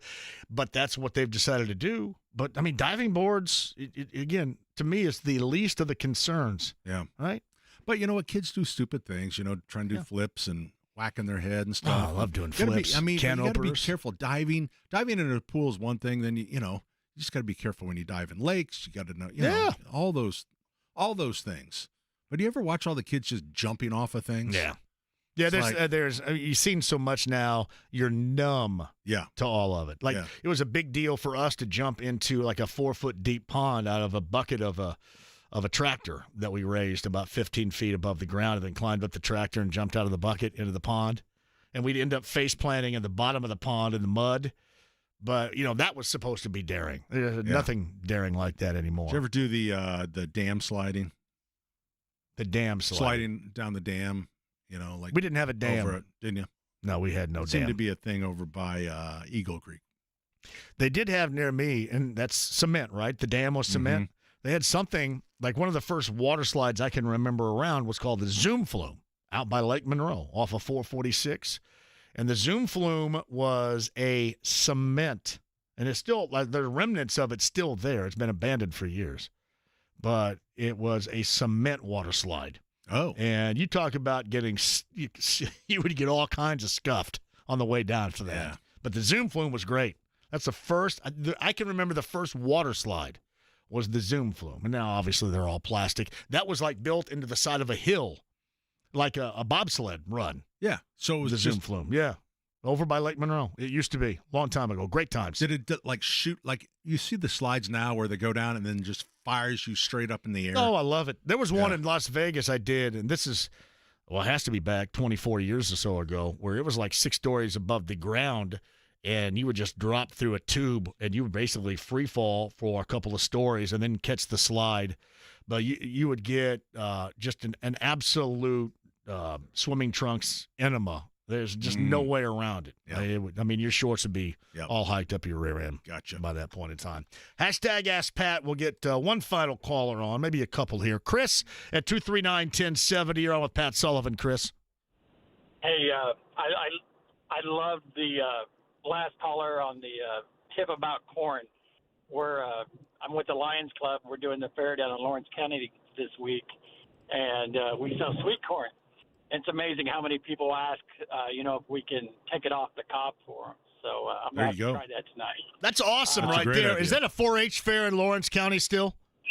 It is. Well done. I'm a big fan of Larry County. You guys will have plenty of Big Red for everybody down there, won't you? Big Red and fried bologna. Oh, yeah. There you go, man. That's a 4-H fair right there. What do you got? That's right. So I was just curious what you could put on your yard to cut down on ticks. There's a few different things that you can use. One, if you want to do something organic, is a neem oil spray that you can hook up to your garden hose and spray the area. Or there's a product called Mosquito Beater that will do it. Or 7. And all of these are available in something really easy you can hook up to your hose. You don't know measuring, no anything like that. Just turn it on and go with it. And that will do quite a job on them. You can also do a dry application too of 7 that will do a pretty good job on ticks. Great, thank you. Hey, Chris, thanks. Have a great time at the Lawrence County 4-H Fair. Will do. You got it, man. That's right next to Apple Acres down there, where I've heard we would go get I don't eat blackberries, but are blackberries right now? Are they popping right now, or is it still too early? I think it's a little early. A little early for blackberries. Right? Apple Acres in Bedford have them normally, by the bucketful. I'll be darned. I'm not quite sure, though. Yep. Hey, Mike at 239-1070, maybe the last of the calls we take on hashtag Ask Pat. Mike, you're on with Pat Sullivan. Hi. I have a 6-foot dogwood tree we planted about 6 months ago, or 6 weeks ago. Okay. And I feel like we're losing it. The leaves are drying up and getting brittle, and we take them off, and it's got about half the leaves on it now. I don't know if we're underwatering it, overwatering it, if we put something on it to help it. I just at a loss right now. Well, here's the thing. I mean, that's the problem always is it being harmed because it's being underwatered, or is it being harmed because it's overwatered? Overwatering, a lot of times the leaves will actually start to cup upward. And then the opposite. I'm sorry? They aren't going upward. They're drooping. Okay. So I would think it's more probably an underwatering, although just recently we have certainly got enough rain. But here's the thing. Do a little thumbnail scratch and just kind of pull back the bark on one of the limbs. If it's still green, you're A-okay. And even though the leaves drop off of it, the plant is not dead. Everybody thinks that once the leaves are down, that's it. A lot of times things defoliate for different reasons. So as long as that you've got that nice green flesh under that skin, it'll be fine. And going into 25, I'm sure it'll be perfect. But make sure that you're on it, and I'm sorry, you said you planted it just two weeks or about 6 weeks ago. Okay, 6 weeks ago. So really, I mean, they can dry out really quick because remember that container that it was in, just because it's in the ground doesn't mean it's getting enough moisture. So remember that you're dealing the plant hasn't had a chance to get the roots out, away from that original container. So make sure that you're getting enough water on it. There you go, Mike. So I don't need to fertilize or anything like that. The only thing I would put on it would be a starter, something like Biotone, which prevents transplant shock and then also helps root development. Biotone, you can get it anywhere. T-O-N-E? Yeah, Biotone. Yeah, T-O-N-E. Okay, well, I got you real quick. My grandson worked for you at the store, and my granddaughter is actually now being a nanny for your grandchildren. She's doing what? Being a nanny. What's her name? Some of your grandchildren. Greta. Greta. Yeah. She must have the older. She must have the older grand. Yeah, you know what? You don't know the nanny of your grandchildren. Well, I have a lot of grandkids. You know how to properly water somebody's lawn. I've got the young ones. I got the young kids, and then we got the older kids. And my grandson Nick worked for you in the store until he left and went to Purdue 5 years ago. I'll be darned. What's Nick's last name? Borowski. I know Nick. Yep, I know Nick. Yeah. Hey, okay, good deal, man. Mike, great call. Thank you very much. 9 a.m. WIBC, the Home and Garden Show tomorrow morning, live from Anderson. Yeah, we are at the Anderson Speedway. I love the figure eight up there. That is a fun little track. Denny's going to get all loose on that. Oh man, he gets so excited when he's up there. Oh, Denny. Yeah, it will be up there in the world's largest outdoor urinal. It's got just gutter. Have you ever been up to the? I've been there before. I didn't know that it had that level of accolades given to it. You just walk in. That sounds like the state of Michigan to me. There's no roof. I know. There's no roof. You just pull yourself up to the gutter. And what I do to make sure that the trough has the proper fall over 4 hours, I will pee in different points to watch the fall to make sure that there's no backing up. You know what I'm saying? Once upon a time, speaking of troughs, it was somebody's 21st birthday. A noted basketball, let's just say coach somewhere around here, and turned 21 and barfed into the trough at Hooligans in Bloomington and stopped it up. Stopped up the trough. And then nobody knew it because everybody continued to go in it, and we had some flow problems. Yeah. Right there. Trough. Hey, 9 a.m. live from the Anderson Speedway. Yeah, tomorrow. Looking forward to it. I can't wait to call you guys tomorrow. Yeah, please do. Home and Garden Show and Sullivan Hardware and Garden, all your locations open this weekend. Yes. Hey, evening in the garden at our Keystone store a week from tomorrow. Gotcha. It is, we have so many restaurants coming. It's going to be a lot of fun. I still have names to give you right here, too. You believe that? Oh, is that right? I'm not going to say it out loud because Griff's going to be listening someplace to get mad. Prize packs? Yes. Oh, jeez. Got to get that taken care of. I got to do it. No, that's all me. It's all on me. And they know it's all me. All right, Pat, tomorrow morning, 9 a.m. Yep. Thanks, John. 93 WIBC and hashtag Ask Pat. Nathaniel will get a winner. Alex Golden, top of the hour. You and me and some Anything Goes after 6 as well. Yes, it's an extra special Friday with 93.5 and 107.5 The Fan.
And thank you all, both phones and at hashtag Ask Pat on X for the Pat Sullivan segment.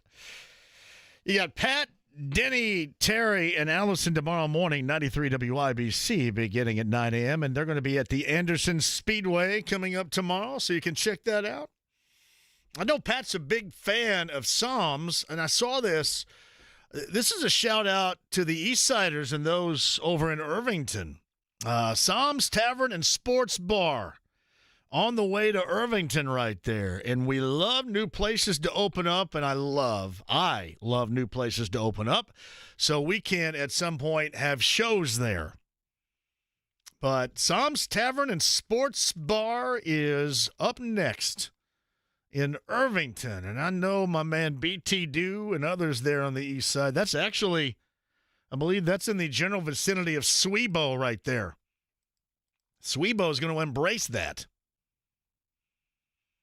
So, well done. JMV, listening to the show as I work out, I got to say, you don't fire me up quite as much as Earth, Wind, and Fire and Kool and the Gang, or maybe even Guns N' Roses, but Pat is taking it over the top. Appreciate you right there, Jim McCann, Southern California. That is well done. Hey, JMV, did you make note that Ion, if you have an antenna on your TV, locally on your antenna would be channel 63, would be Ion. The reason why I bring that up, that's the Fever and the Mercury tonight. 7:30 for the Fever and the Mercury. Pacers in action, Summer League, 8 o'clock, Cox Pavilion in Las Vegas. They open up Vegas Summer League play against Brooklyn. Josh writes this: Matherin was supposed to be a stud. Jarris Walker was supposed to be a part of the future. Both were highly touted by the Pacers, but both are in trade rumors. Does that mean the Pacers can't draft, then wasting 2 top 10 picks? No, that means those rumors are bogus. That means those rumors are crap. That means those rumors that people are talking about are non-existent. That means that probably some of the younger generation around here, like they always do for whatever reason, want to end up getting rid of young, talented players after going through losing and picking up on young, talented players. It's weird around here. The first thing people want to do, not everybody, but a smaller percentage of folks, the first thing they want to do is trade somebody. And that's the fantasy league mentality that those younger than a lot of us may have. You always got to be trading somebody. And especially when other teams around you are trading. Got to be oh yeah, well, I don't know. I don't know about Andrew Nembhard. I mean, I saw what Shai Gilgeous-Alexander said. Great point guard. Perfect point guard. How can you have him and Halliburton on the same team? Why would you not want them on the same team? This is not the same as Miles Turner and Domas Sabonis, by the way. So don't even attempt to bring that up. Now, in that, you had Miles staked out in the corner the entire time. Now you can see with Halliburton here, you can see how well they play together. And you can see the pick and pop or the pick and roll that Miles is so versatile at doing. Now, that wasn't going to work with the two bigs here. But 2 guards and 1 guard that's already shown you how well he can play. Off the ball, with the ball, doesn't matter. Again, when you work yourself into a position of being unsuccessful and losing, and then making strong selections, major moves, and you go to an Eastern Conference Finals this year, the first thing that you should not want to do is be open to trading your young, still unproven, but you think can be really good talent. I don't know why anybody would ever suggest that Benedict Mathurin would be dealt. Like, you saw what the Knicks did with Mikal Bridges. Why can't Mathurin be Mikal Bridges one of these days? Why can't he be that type of player? Just a strong two-way player.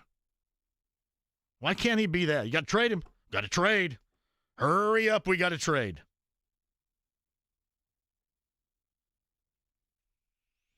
That's the part I can't understand. But tonight is going to be important if you want to watch the Summer League game, and I'm assuming you will, because we're going to see a little bit of what Jarris Walker can do when given some minutes.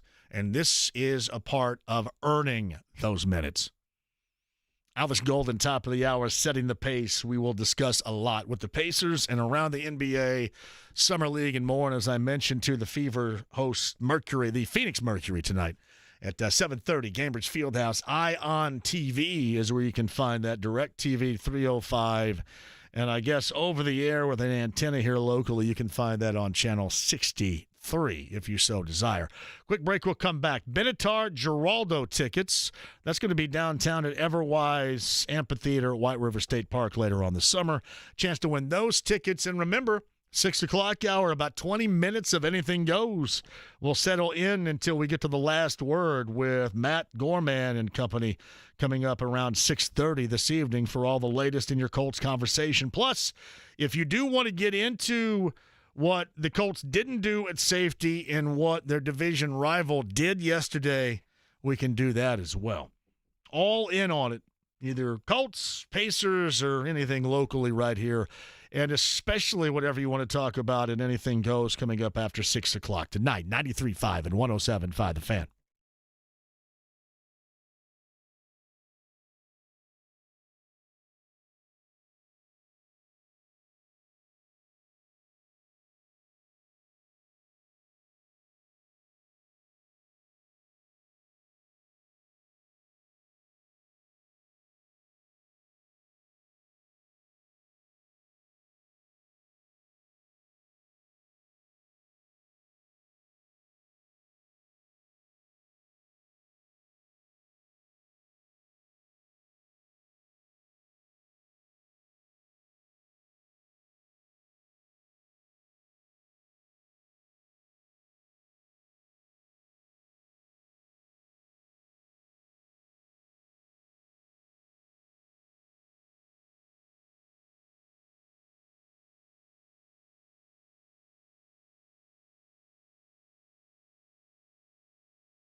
5 and 107.5. The Fan. Nathaniel's here. I'm John. Thank you for joining us. Pat Sullivan, hashtag Ask Pat. The Yeti Ice Bucket was a first-time giveaway. Do we have a winner? Did you pick a winner? Yes, Chris. Chris. 1, 2, 3, 4. Chris won? Well done, Chris. The Yeti Ice Bucket going to Chris. Hashtag Ask Pat with Pat Sullivan. Hey, if you missed it yesterday, and evidently had some people come out to see him, Joey Logano called in the show as he arrived in Indy yesterday and went out to Bottle Works. So it was a Bottle Works from 6 until 7 yesterday. If you missed any of that conversation, regarding the pressure of driving for Roger Penske and then backing up a Penske team win with Joseph Newgarden going back to the greatest spectacle in racing and the Brickyard here in town coming up the week after next. Joey Logano, the podcast at 1075thefan.com, 239-1070, and Jim's on line 2 up next. Hello, Jim. How are you? Hey, John. It's great to talk to you. Thank you, Jim, for the call. Yeah, I've been listening since Boyle had his show on the other station. I've been listening to Mark Patrick, and I've not called in a long time. Well, those are great choices right there. You had great listens with both back in those days, certainly. Major legends, yes. Well, and that was one of the things when there was trivia questions. I had an atlas sitting on my bedroom room to be able to an almanac to be able to answer questions for the trivia contest. And so Mark was an absolute machine, and I saw that front and center every day. Mark was a machine on trivia questions. Oh, yeah, I think it was called Stump the Chump. Yeah, Stump the Jerk on the radio. Yeah. It was great. Yep. One of the things I really love about you and Jack, or you and Query, is that you guys both support local high school sports and local high school teams.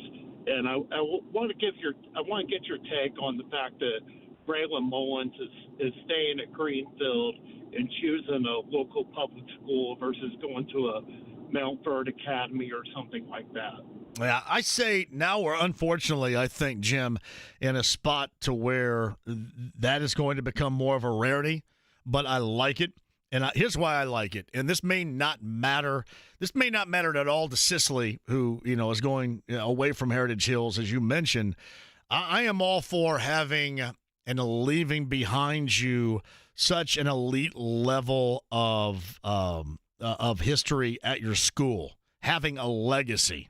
And to some, that may not seem important, maybe getting paid right now, maybe raising the bar for you getting paid, getting out there to more schools, which it doesn't matter. If you're good enough, they're going to find you anyway.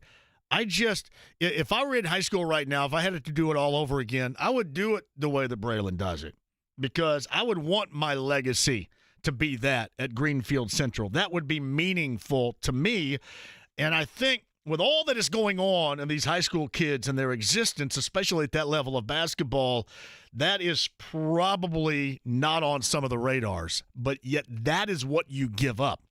And believe me, it's been a while. I go back to Paul Scruggs at Southport.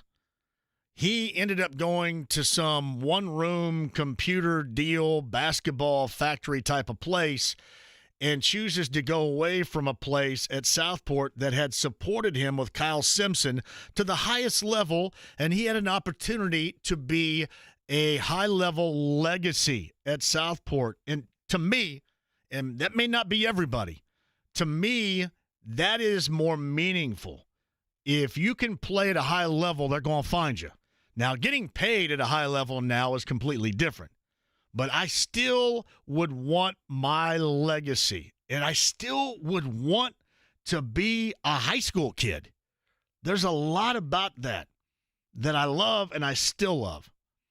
But because there's so many decisions, and especially now with most of those being monetary decisions, that is completely forgotten about. But that always has and always would matter to me. And that is your high school legacy. Those with Lyndon and Jay and Marion. or Damon Bailey of Bedford North Lawrence. I know I'm going really far back right here, and I know times have changed, but that would still matter to me. Thank you for the call. Quick one, we'll come back. Alex Golden setting the pace, top of the hour. Pacers Summer League and so much more. Sit tight. 93.5, 107.5 The Fan.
Are you kidding? 93.5 and 107.5 The Fan.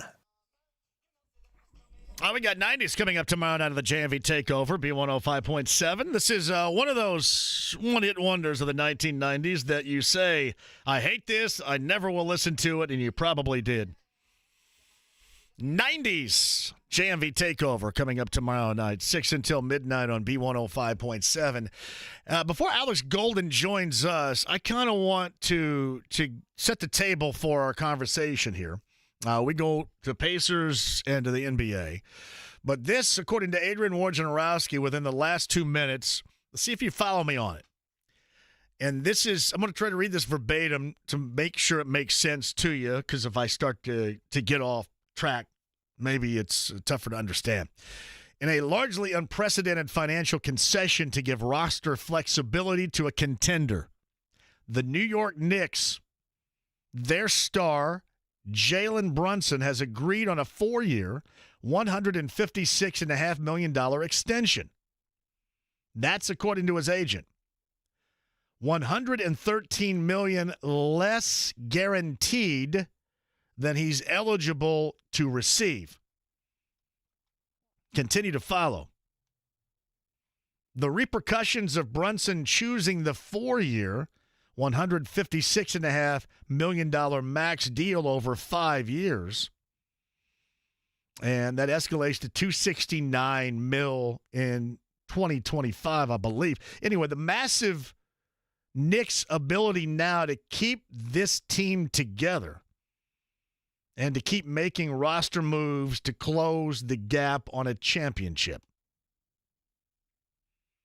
All right, and so here's how it goes. You're asking, all right, so why would Brunson do that? Because I was talking about team cohesion and get along a little bit earlier among the Pacers. This is what happens, again, according to Adrian Wojnarowski. This will cost Brunson $37 million over the next 3 years. It comes with a 4-year player option. This is according to his agent.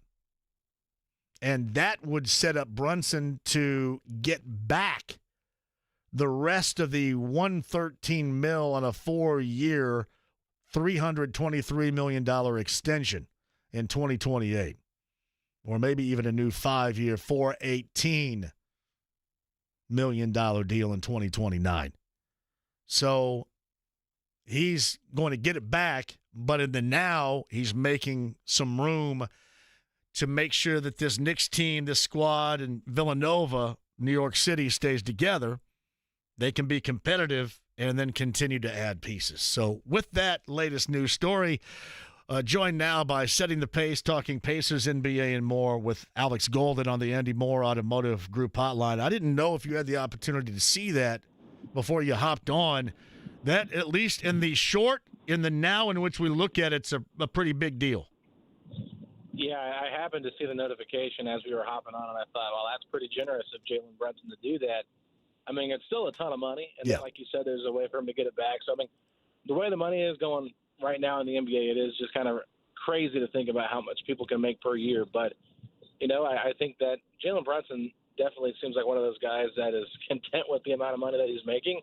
And so to reconstruct to make sure that he can keep his team together, like that's really something we haven't seen happen too often in the league. I can't really recall when that's happened before off the top of my head, but it's a smart decision by him for basketball reasons, business reason wise. Like you said, he can still get that money, but that's big news for the Knicks because them being able to work that deal out gives them, like you said, a ton of flexibility with roster building, which is something that a lot of people are up against with these new, first and second aprons. Yeah, and Alex Golden joins us. I'm assuming that there was no way to be able to relate what he is doing now to being able to keep, for example, Isaiah Hartenstein, who signed a free agent deal in Oklahoma City. That was like the one that they wanted to keep, but they just couldn't keep, and he got more money to go to OKC.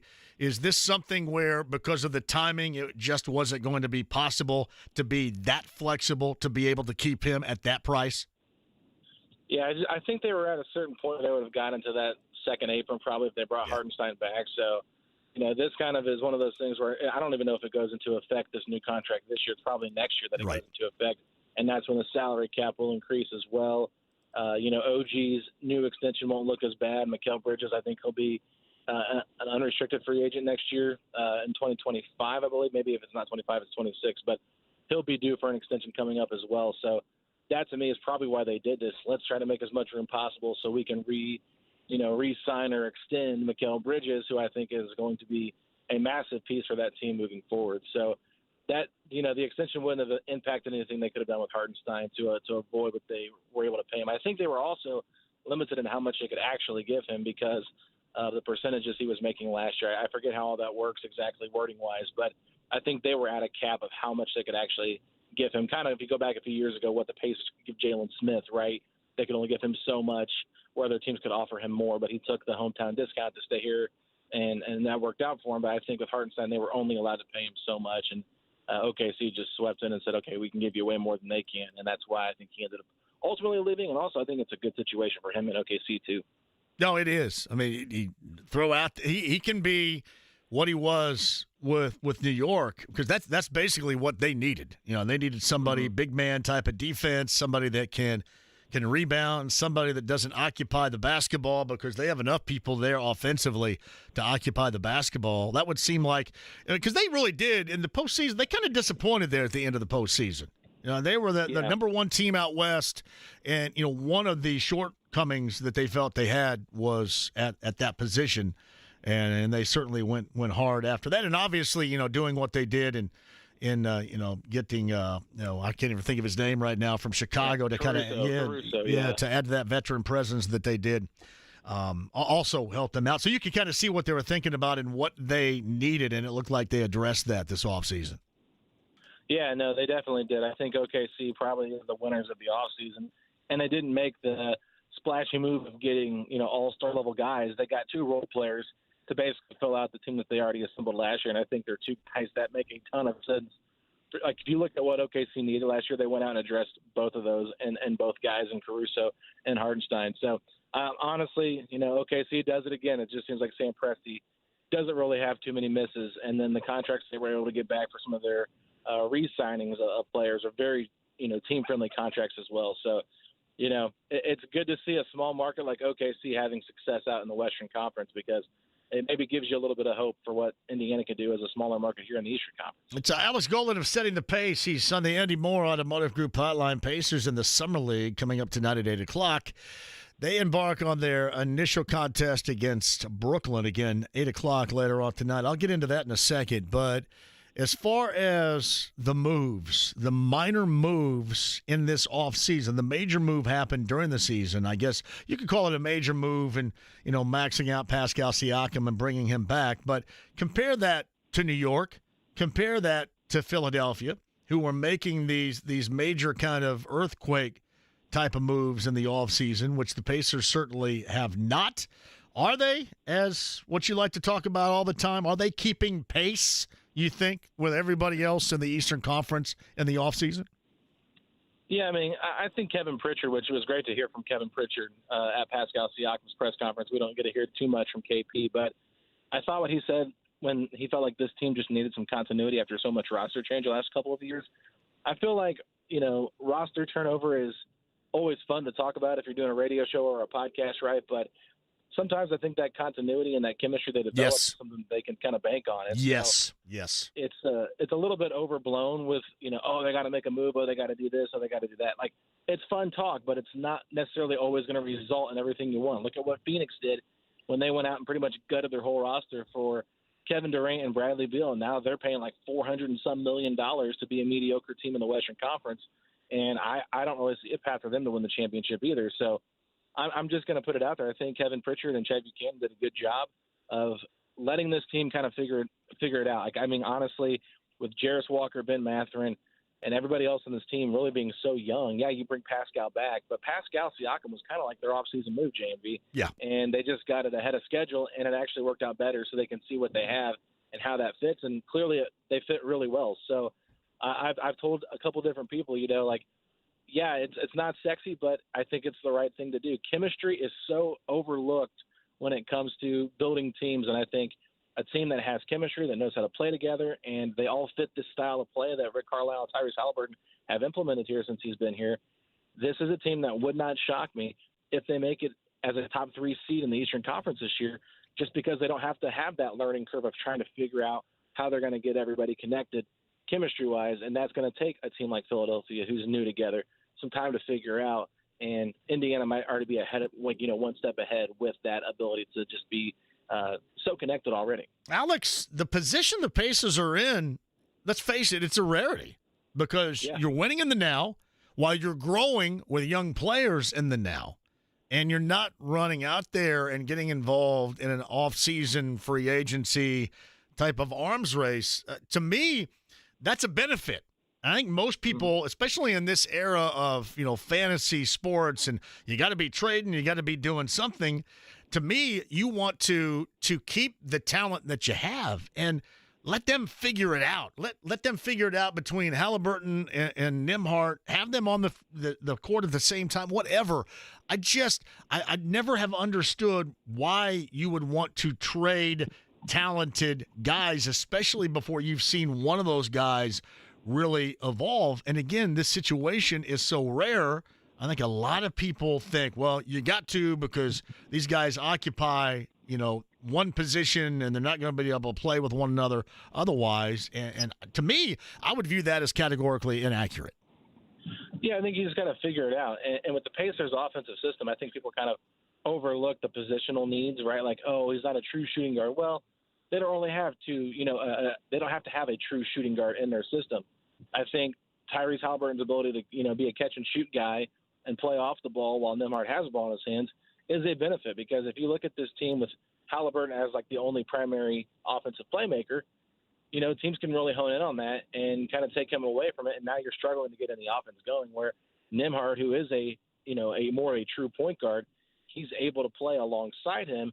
And now you've got, two guys that can really make you pay on the other end with ball movement and getting guys involved. So, no, I think that Indiana's style is such a unique style that, number one, it's hard for teams to prepare for in the regular season. It's really fast-paced. And I think that last year, by them making it all the way to the Eastern Conference Finals, almost everybody said we got to get in better shape for next year because we didn't expect to play this long. So if these guys get in even better shape, I mean, they're going to be running teams out of the gym just because it's the style they play and it works so well and it's so effective. We've seen that. So, yeah, I agree. It's just, consolidation trade might have to happen here in the next year or so, but I think that the only time you'll really see Indiana maybe make a move this season, in my opinion, is if they're starting to fall behind the eight ball a little bit. Yeah. Teams in the East are passing them, and it gets close to the trade deadline, and maybe there's a player that becomes available. And not to say like I'm trying to predict this or anything, but let's just say Mathurin doesn't really pan out like they're hoping. He doesn't take that year 3 step, still hasn't improved enough on defense and playmaking. They kind of question the fit and how much they really want to pay him when he's due for that rookie extension. Now maybe they're thinking maybe he's a little bit more expendable, but still, you got so many guys on this roster that are 20, 21, 22. Who knows what their potential is? Look at Victor Oladipo and how long it took him to really reach that. Lauri Markkanen, a guy everybody keeps talking about as a trade target in Utah, he didn't become an all-star until he was 26 years old. So sometimes it just takes longer for these guys to break out and become that player that they can be with that high potential. And then other times you have a Halliburton situation where, give them one new opportunity. They're still 21, 22, and they're an all-star in the Eastern Conference. So everybody's story is a little different. I think patience is the key with a young team. Alex Golden's talking Pacers and more. He's with us via the Andy Moore Automotive Group hotline. I think there's another aspect you kind of hit on there, is not everybody in the NBA is at all built for the offensive style of play. Everybody says they want to play that way and love to play that way, but not everybody out there is built to play that way. And I'm talking about offensively, the way the Pacers rush it up and down the floor. Mm-hmm. No, I agree. And, I think that I kind of felt that way about Bruce Brown last year. I didn't think that he was a bad fit. I just didn't think it was a great fit. I thought he was fine. Nothing really stood out to me with what he was doing. Defensively, not as great as everybody kind of made him out to be. I think he's more of a bench guy than he was a starter. So you're right. They got to get the right guys into that fit. And I brought up Lauri Markkanen as a guy that has been on the trade block for the last couple of weeks, since Mikal Bridges was traded to New York. I think him in the Pacer system could make a lot of sense because of his ability to be a catch-and-shoot guy, improving defensively, could play some 3, could play some 4. You could even play him with Pascal and have a kind of a small ball team there if you wanted to do that at times. But, yeah, just like you said, it takes the right people and right personnel to play in this system.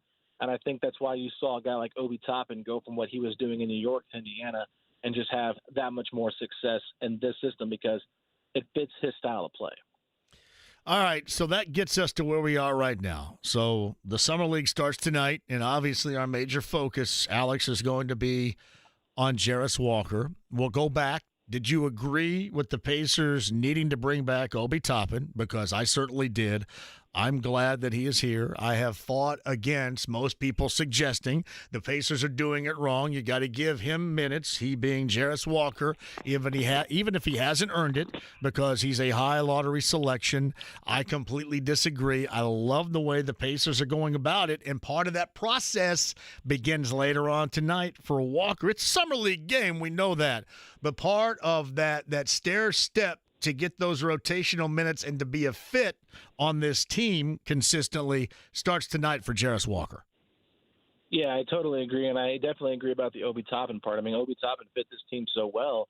Why would you let somebody like that just walk because you want to give a young guy that you drafted last year minutes? No, make Jarris Walker earn those minutes. And I'm sure you've noticed this too, but Chad Buchanan has mentioned at least 3 or 4 times that I've heard the idea of playing Jarris more to 3. Rick Carlisle said it a few different times that this team got better defensively when they played bigger. So I think that they don't want to go small all the time, and they like the ability of playing Jarris at the 3 with maybe Pascal, with Obi, with Miles, whoever they want to put out there. Having him play some more small forward will be key, and I think that's something to keep an eye on in Summer League. But one thing that I heard Jared Dudley say, the Dallas Mavericks Summer League coach, he said, I've seen guys come into Summer League and drop 25 points and not stick in the NBA, but it's a guy that maybe goes out there and gets 7, 8 rebounds, 2 or 3 steals, and they find a spot in the NBA. And I think Rick Carlisle always says, forget about points. And so for Jarris, I think that if fans are really paying attention, if he has 20 points, great. But if he has 10 points, 10 rebounds, and fills the stats up with steals and assists and rebounds and blocks, that to me is more telling of how he's improved on the defensive end and what they want him to become as a complete player. I don't want him to be out there being the guy trying to be the scorer, because it's fun to watch guys like that. But I think for a young player trying to develop, if he can kind of figure out all the other areas he's going to need to improve on to be in the rotation, that is where I'm really focusing in on how he improved in those areas, because we know he's a good scorer. He can score what he wants, right? We've seen it before in Summer League alone last year. But if he can get better defensively and showcase those things tonight, I think that'll be a great step for the direction of his development. It's Alex Golden setting the pace is on the Andy Moore Automotive Group hotline. What are the other aspects of this Summer League that you're looking for? Probably, just the very early stages in the early growth of Furphy and what he might be able to add, among other things that might interest you about this next 2-week period. Yeah, I mean, I definitely think Johnny Furphy and what he looks like is definitely something to keep an eye on, because once again, going back to Larry Markkinen, Coach Pargo said that he kind of reminds him of a smaller Markkinen, who I said I think really fits this team. So that's a good thing to hear about, a guy that you drafted at pick 35 or traded up for at 35. And Carlisle said he was number 14 on their scouts big board. So that tells me they had very high, thoughts on him as a player and his fit here in Indiana. So if he can kind of showcase some of his skill sets, that would be great to see. I don't really think we need to see Ben Shepherd. I think Ben Shepherd being there, maybe he plays a game or two. But guys like Kendall Brown, Oscar Tshiebwe, I think those are fascinating guys to watch, especially Kendall Brown, because he is on a non-guaranteed contract. And the Pacers are very close to that tax line. I'm not sure if they want to, keep him. Maybe they want to let him go, bring back James Johnson. I think this is kind of a, prove it Summer League for him and kind of to showcase what he can do, because I feel like whenever I watch Kendall Brown, he's gotten better in multiple areas, but still struggles to really kind of, to me, feel like he's ever going to get into the rotation with what his skill set is. So I think he's an interesting guy to keep an eye on. But other than that, I mean, it's Summer League. I don't want to read too much into it, but just how this team plays, are they a little bit connected with the basketball and not able to turn it over as much? Can they run the sets that Indiana wants to run, play fast? I think I'm more curious to see who can fit into this system, because I thought Oscar Tshiebwe might have a chance to become the Pacers' third-string center. They actually went out and got James Wiseman on a very team-friendly deal, which made a lot of sense. But with Oscar Tshiebwe being the G League Rookie of the Year last year, I thought, okay, maybe he'll get a shot. But I think that they are worried about maybe what he can become in the NBA, what kind of bigs he can guard, and does he really fit their system. So, I think it's going to be a fun Summer League. I think this is a good roster for Indiana. And I think that they'll be able to compete with some of these other teams. But, yeah, I think it all hinges down on what Furphy can do and what Jarris can do for a lot of fans. You think James Johnson's got a spot on this team again next year? Do they still need what he obviously offers? I think so. I really do, because they thought they could get by with it not having it last year. And then the whole entire Milwaukee thing with the game ball happens, and they bring him back immediately. I think that it's just nice to have that player you can trust, who can also be so connected with the coaches but also with the players, kind of fill that Udonis Haslem role. I mean, even LeBron James, I think, was talking about how he kind of like, or maybe it was Draymond Green that was talking about this, saying that, James Johnson gives them that extra confidence in themselves. So I just think he's not a signing that really needs to happen until training camp maybe, or even after training camp. It's not a big deal, because he's not going to play, and I think that he has zero ego. And when you get guys on the roster that are young trying to prove themselves, they might get a little frustrated without playing time, where James Johnson could be that veteran presence in there. And maybe it's on a non-guaranteed contract, so if a deal happens, you can kind of let that go and not have to worry about paying it. But I definitely just think that what he brought the last couple of years being here, it's something every player talked about. And I think that it's just invaluable, and you can't replace a player that brings that level of veteran leadership to your team. So, yeah, I think it's pretty pivotal for him. Alex Golden is setting the pace. Again, Pacers Summer League play, 8 o'clock tonight. They get it underway against Brooklyn. We're talking about, well, that and, of course, the Pacers in the offseason. They bring in James Wiseman, and we know about his path. Golden State didn't work out, some injuries in that. And then, obviously, just a mess for him like it was for basically everybody while in Detroit. And I was talking to Chad Buchanan earlier this week, and I compared on a much lesser degree the niche that Obi found here and the niche that maybe Wiseman could find here as well. This is a no risk type of reward situation, is it not, for the former high draft lottery selection that just simply put has not been able to find his groove? Yeah, I mean, definitely a very smart move. I thought they could have either gone with more of a veteran presence, third string center, maybe like a Cody Zeller type player, right? Or go after a young big that maybe is a little bit unproven that wants a chance to kind of prove himself. And like you said, this Pacers team has done a very good job with their development of young players, especially in that 2020 draft. So James Wiseman is another player that has a lot of skill set. I mean, he's 7 foot tall with a 7'6" wingspan, was the second overall pick in the NBA draft just 4 years ago for a lot of reasons. A lot of people believed in him. So I think that it's a very, low risk, high reward type of pickup. I'm not expecting much from him this year, just because I think that Miles Turner, Isaiah Jackson should be able to hold it down. But there's going to be injuries. There's going to be opportunities for him. And I think that if he can just focus on the developmental side of things and not let the lack of playing time bother him, maybe he feels a little bit more confident when he does get those opportunities and kind of shines a little bit. There's definitely some insurance there, too, with them having that team option for next year on that contract, because Isaiah Jackson will be a restricted free agent and Miles Turner will be an unrestricted free agent. So if they can get him in their system, they like what they have, and they have to pay both centers to bring him back, or maybe they don't have that money, I think that that's also some nice insurance. But, yeah, James Wiseman, really a really interesting player with all the injury history that he's had and missing a whole entire season with Golden State before he eventually got traded. So feel bad for the guy because it's just been kind of rough, like you said, with Detroit. But ultimately, I think Indiana's a great spot for him to land, and probably a much, much better – not probably, it definitely is a much, much better environment than what was going on over in Detroit last year. I've asked everybody else this. Can you recollect a time when there was a player that started 2 games in a finals, as Ben Shepherd did, and then comes back and starts in a summer league game a month and a half later? Has anybody done that before? Yeah, that's a great question. I can't recollect any of those players doing that. I mean, honestly, I don't really think Ben Shepherd needs to be playing at this point, right? But I think it's more so like just allowing him to maybe go there and just be that guy that's familiar with the system, get others involved, maybe not shoot as much, try to get others going and try to just teach the offense maybe a little bit more because he knows it better than playing that system. But, yeah, you're right. I mean, that's crazy. I mean, kudos to Ben Shepherd for doing it. I mean, that's all I got to say. Like, respect to him. It's probably going to be such a difference of a game setting to go from playing with that ruckus of a crowd in Gainbridge Fieldhouse to playing in front of a bunch of executives in Summer League with not a whole lot of fans getting too excited for a Pacers-Nets game. I know, Alex, that we're here, and obviously we're going to have this lean. But there is nobody more important and nobody that fits better with this USA team, this Olympic team, than Tyrese Halliburton. That's absolutely what they have to have, Alex, right now.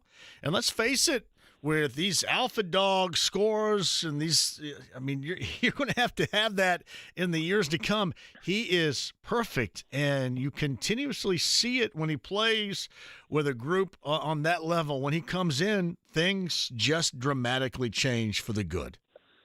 Yeah, I mean, he's one of the most selfless players in the entire league, and if there's an issue like with Tyrese Halliburton, he needs to be more selfish. I don't know how many times we've had to have that conversation, but this is the perfect fit for Team USA, like you said, having a pass-first point guard that can push the tempo. I felt like in that first, showcase game against Canada, that starting 5 looked slow. They look lethargic. They look sluggish. All of a sudden, here comes Halliburton, Anthony Edwards. The tempo picks up. He's, playing better defense. I mean, that was great to see, better defense from Tyrese, but just the ability to get other guys going and get them involved. I mean, you could just tell. Like Bam Adebayo, I think, caught a pass that he never probably expected to come to him because he's not used to playing with players like that. So Tyrese Halliburton, and there was players on Team USA saying he's the best point guard in the NBA. And how can you deny it? He's one of the most true point guards left in the game where scoring, he can do it, but for the most part, he would rather get guys going. He'd rather average, 16 points a game and 15 assists than 20 and 10. That's just who he is as a player. So you love seeing that, and I think Team USA, great roster, obviously, but I heard, Brian Windhorst talking on his podcast today that maybe Halliburton's a 12th man or maybe he's the 11th man when Derek White comes to the roster. I'm like, I just don't see how they can take him out of the rotation. He means too much. And did he really say 11th or 12th man? He did, yeah. He was. What the hell's wrong with him? What does he watch? Yeah. They're saying when Durant comes back, then you probably put Devin Booker on the bench. Now you've got Booker, Anthony Edwards, Tatum, Bam, and Davis. So Halliburton has to fall out of that. I'm like, who's the point guard? Who's running that team? Devin Booker? No. I mean, we've seen Point Booker in Phoenix, and look where they're at now. So I just think he's really the only point guard, the true point guard they have. It's like him and LeBron. That's it. So I don't know. No, they don't run without him in there, and they need to run because you watch the way teams compete with them. You saw Canada do that on Wednesday, Alex. The way teams have competed with them in the past is get them in the half court and make them play more of a half court game. And if they do that, they're susceptible to getting down and having leads taken away or whatever. But if they're capable of running and all these guys are in position to score and the ball makes it to them, then there's probably nobody in the world that can touch them anyway. But it is even more of a higher probability if you have the right guy getting the ball to the guys that endlessly can make shots. And we saw that even on Wednesday, how necessary it is. Yeah, I mean, I think if I were coaching Team USA, like it'd be hard to say, hey, Bam, maybe you're not playing. Maybe we go a little bit small with Tatum at the 4 and put Anthony Davis at the 5 with that backup unit. But I just think Halliburton's way too important to what they want to do, and you need that connective tissue to get other guys involved. Like you said, too many mouths to feed, and a lot of these guys are not known as being playmakers. They're more scorers, so they need someone to kind of set them up, and Halliburton is willing to be the setup guy. So, yeah, I don't get it at all. If he doesn't end up playing and gets kind of pulled from the rotation, that'll be a bit of a shock to me. I know that there's probably better one-on-one scorers than him on this roster for sure, but I think he is similar to James Johnson, invaluable to what this team needs. So I agree with you. That'd be just crazy and kind of ludicrous if he were to be pulled from the 10-man rotation that plays on a regular basis. It's Alex Golden of Setting the Pace on the Andy Moore Automotive Group hotline. What do you got coming up for everybody? Yeah, we'll be covering these 2 Summer League games that happened over the weekend on Sunday night, so make sure you guys tune in for that. I had Jimmy Cook on last night. We had a very fun conversation about he wanted to trade all the young players, right? He wants to trade. He's a trader. Got to trade this, got to trade that. He is a trader. Now, I will say this. He thinks that Mathurin should be starting by November, and we had a long conversation about earning your starting spot and being given your starting spot. And I said, if they run it back with the same 5 that started last year, and those guys don't do anything to lose their spot, why should Mathurin take it? So we had a long conversation about, not an argument, but more of like a back and forth open conversation about the pros and cons to having so much talent and trying to give everybody the opportunity they deserve. So it was a good conversation. I think you guys will enjoy that. So a lot of good content on there. Kevin Bowen was on there with me earlier this week as well. So, just trying to cover my 107.5 rounds there. So JMV, be ready for next week. I just do mine. I just do mine late night with you. So yeah, midnight. I know. I almost asked you to come on after USA Canada, but I was falling asleep at half. So I was up. It seems like the younger guys kind of treat this whole thing like it's a fantasy league or something, and you constantly here's what I'm caught between. We got a lot of people that constantly want to be trading. And I always say, all right, you go through losing, you go through all that, you make great selections, great deals. You're in a position like nobody has been in. As I mentioned earlier, it is so rare to be in the position the Pacers are in. And then all of a sudden you want to start trading young talent. I don't understand that at all. And then I think you also are reactionary to what's going on around you. You see what Philly's doing. You see what the Knicks are doing. They're making these, off-season big deals, and you feel like your guys have to jump into that. And because of the groundwork that has been laid here by the Pacers, it's completely unnecessary. Yeah, I mean, and I'll just say this to kind of just put it out there. I think Jimmy, he's a little bit distracted because he's a Yankees fan, right? So he's used to get whatever you want, trade for whatever you want. Same with the Chiefs. You know, he's gone through, all these Super Bowls. Now he's like, well, the Pacers need to keep up. It's like, it's not going to work that way. It's a totally different thing. So, he's a Messi fan too. I think this guy is just a bandwagon guy for all of his teams that he roots for. But with Indiana, you're right, though. It's just one of those things where it's going to be difficult to make that trade when they do have to make it, because eventually there's just not going to be enough mouths to feed. But at this moment now, there's no reason to rush anything. I think patience is the key. We talk about trade ideas, people they could trade for. Does the trade make sense on the podcast? It doesn't mean that we want to do it. We're just kind of talking out the pros and cons to try to give people an idea of, okay, if you want to get this player, you're going to give up on these three young guys to get that player. So are you really willing to do that? Well, then everyone's like, no, I don't want to do that. So it's just trying to open up people's eyes to really see what the cost of getting X player would, cost for your team. And that's where it gets really hard to make those deals because, like you said, there's so much youth on this team and they're on such good contracts.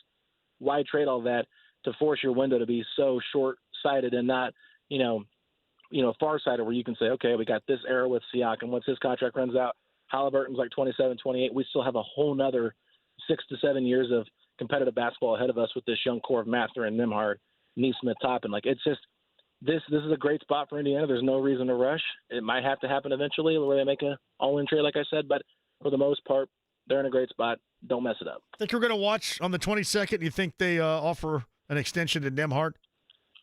I think they're going to offer him one. I wonder if he's going to take it. Yeah, agreed. That's the big conversation I've had on the podcast as well, because they can go into next season and they can send him a qualifying offer in 2025 and make him a restricted free agent, or they can pick up that option, which I don't think they will if he doesn't agree to an extension this offseason, and then they can pick up that option in 2025 and make him an unrestricted free agent in 2026. And that's where I think things get a little bit dicey, because he could leave on his own. There could be another team that makes sense. So I wonder if trading Nembhard is something that could be in the works if he doesn't sign an extension. But at the same time, I think there's going to be teams that want to get him as soon as possible. It's Alex Golden setting the pace on the Andy Moore Automotive Group hotline, man. I appreciate you. Have a great weekend. All right, you too, JMV. Thank you. All right, quick break. We shall return. Anything goes, top of the hour. Benatar tickets before we hit 6 o'clock on a Friday. Stay right there. 93.5, 107.5, The Fan.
coach over there, Pat Sullivan, Sullivan Hardware and Garden. That's hashtag Ask Pat a little bit earlier. So your updated free Yeti for Chris earlier, too. And Alex Golden had you, too. Podcast 1075thefan.com.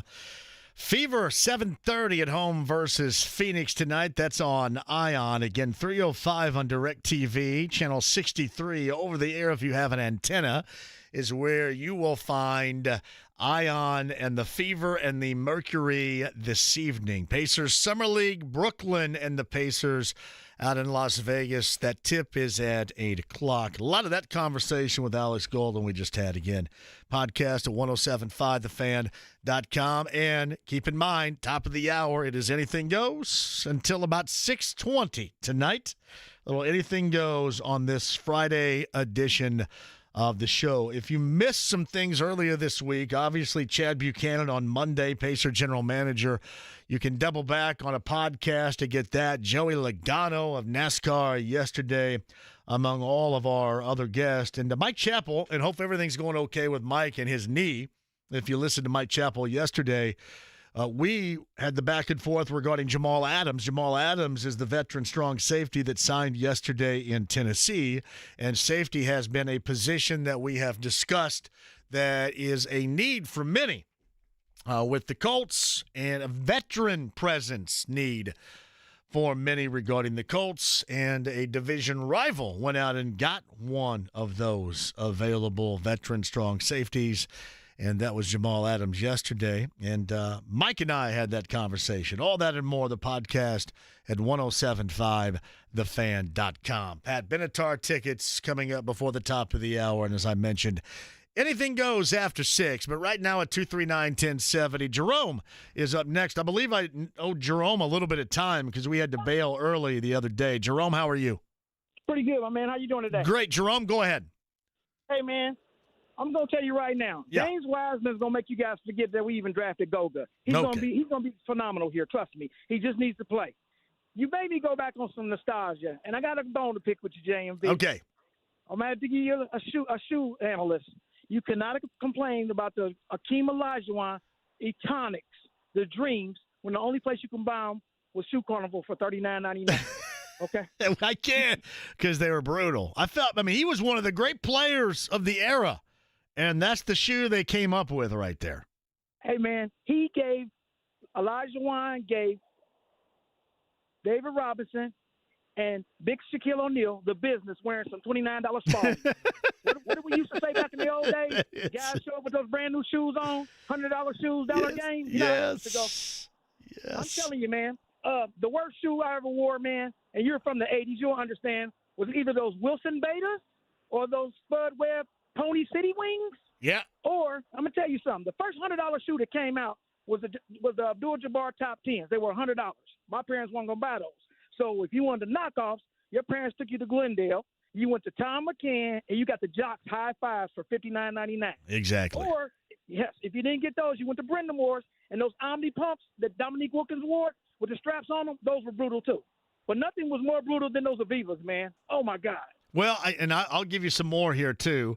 When Reebok first came out with just kind of the casual wear of black Velcro at the top shoes, but remember that sparked another company, British Knights, to come out, and they gave us some brutal shoes. But here's the one that everybody told me to get, and I got, and I never understood why I got it. Lottos. Did you ever have Lottos? Yes, I had Lottos. What happened was in the late 80s, when all the people were doing the L.A., California thing, all the street guys were wearing the feelers. And that was the time when all the tennis shoes were really expensive. You had Fila, you had Lecoq Sportif with the rooster on it. Yep. You had Alessi, you had Prince, and you had those Lottos. Those in the early 80s were very was L.A. Gear in that category too? Yes, L.A. Gear, and then another sweatsuit they just brought back. Another company was called Sergio Tacchini. All those, tennis type of wardrobes were very expensive in the early 80s and 90s, so they were expensive back then. I mean, all the early rappers were wearing that stuff. Yeah, the Lotto. very true. Yeah. Yeah, and I'll tell you another shoe that people seem to forget about, man. The Adidas shell toes, when we were in high school, those were $60 and $70. Dude, I have two pair of those in my closet right now. I've got green and blue stripe Adidas hard shell toe. Right now. And then don't forget, everybody had to have the Dr. J's. Yep. Michael Jordan hit that shot against North Carolina or against Georgetown wearing Dr. J's. People forget those, man. And if you didn't go to Emeralds or Athlete's Foot to get your Converse, your parents had to go to JCPenney's and get the winter cons, the knockoffs.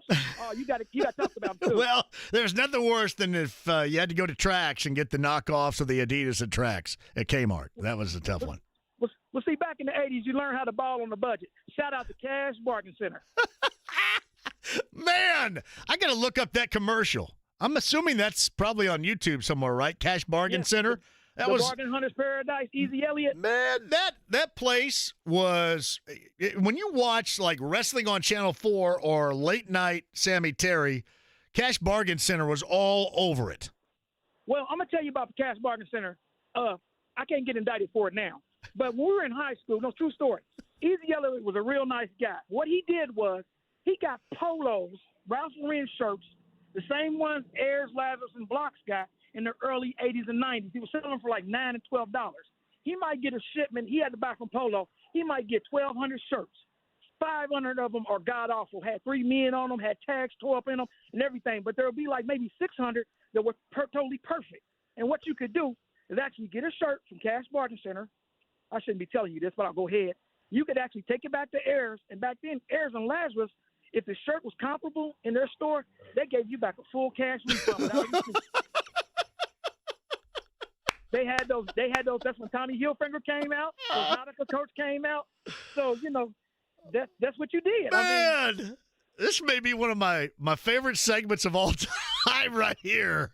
I knew where you were going with that, and I dig it. I do. And I don't think Ayers or they're not around anymore. So Ayers, Block, they didn't care. All they had to do was be comparable to something on rack, and they would give them back then. Even in the 80s, polo shirts were $70 and $80.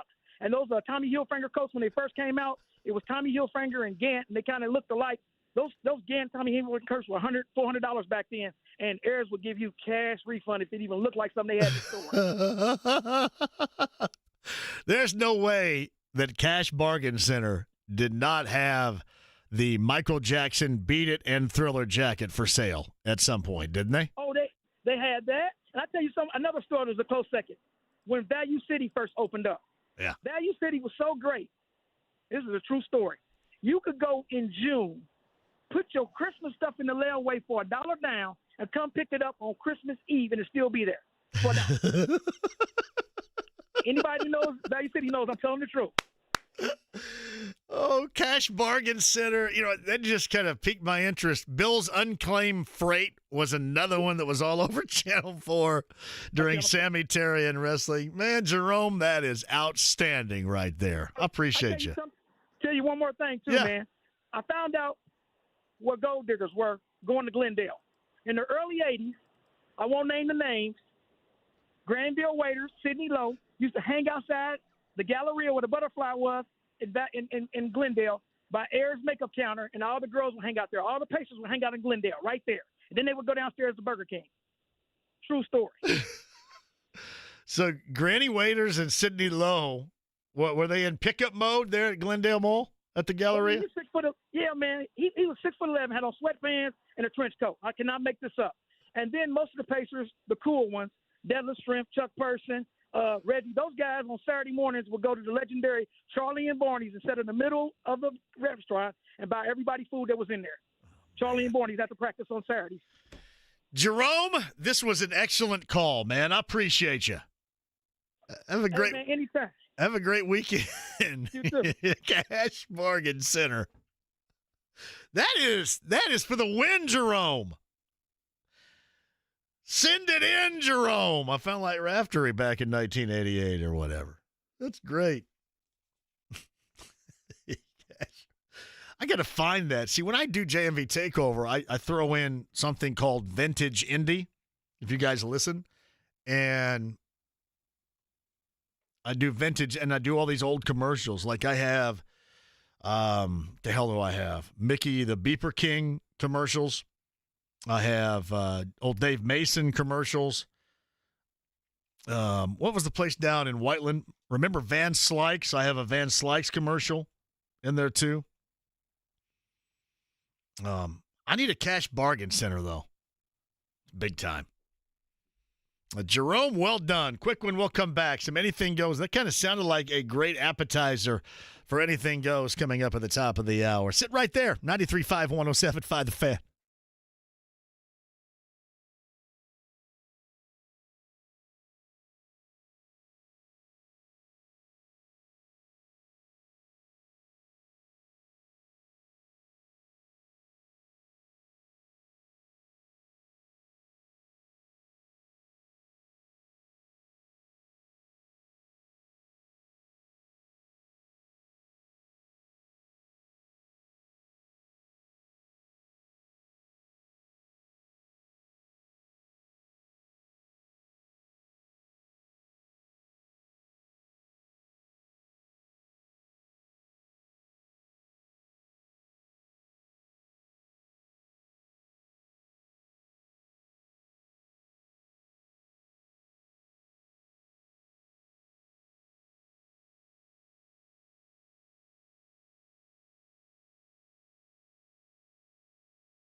It's coming up tomorrow night on the JMV Takeover. Do you recognize this band? Crank it up really quick. I know we got to have a quick segment here.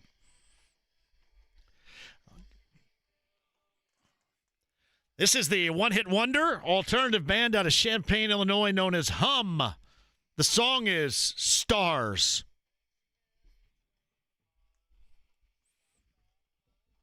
90s coming up tomorrow night as a part of the JMV Takeover beginning at 6 o'clock on B105.7. All right, 239-1070 right now. We got to go back to a break, and we'll set the stage for a week-ending Anything Goes for about 20 minutes. That is coming up next. Anything Goes at 239-1070 coming up right after the top of the hour. 93.5, 107.5 The Fan.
Week-ending occasion here.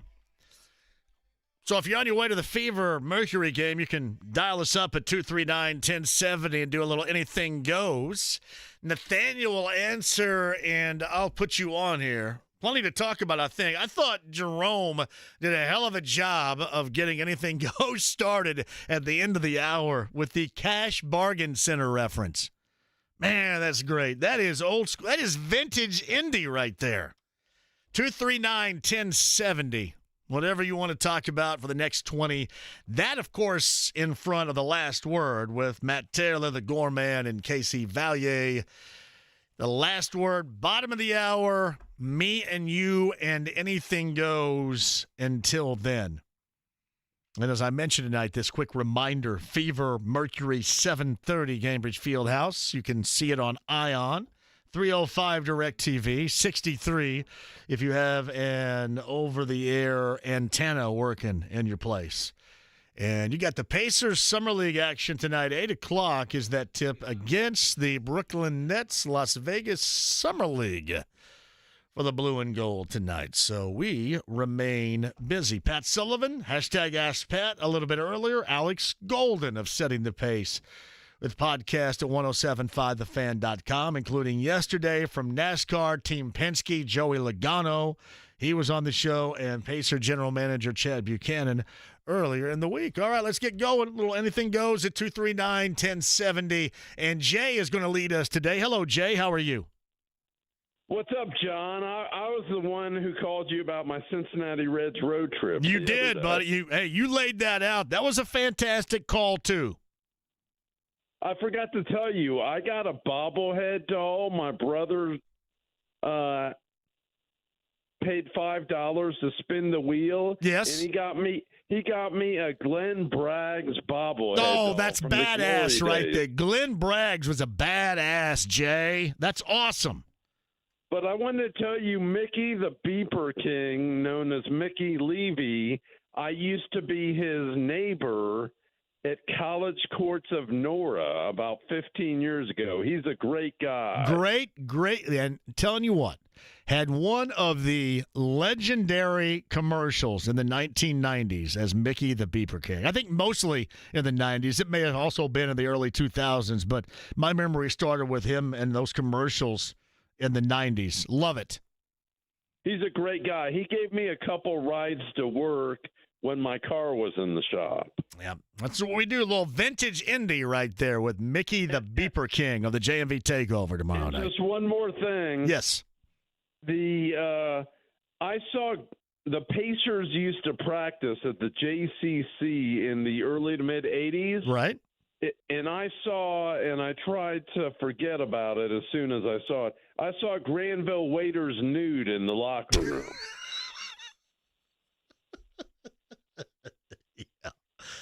Yeah. That's anything goes for you right there, Jay. Take care. Thank you for sharing.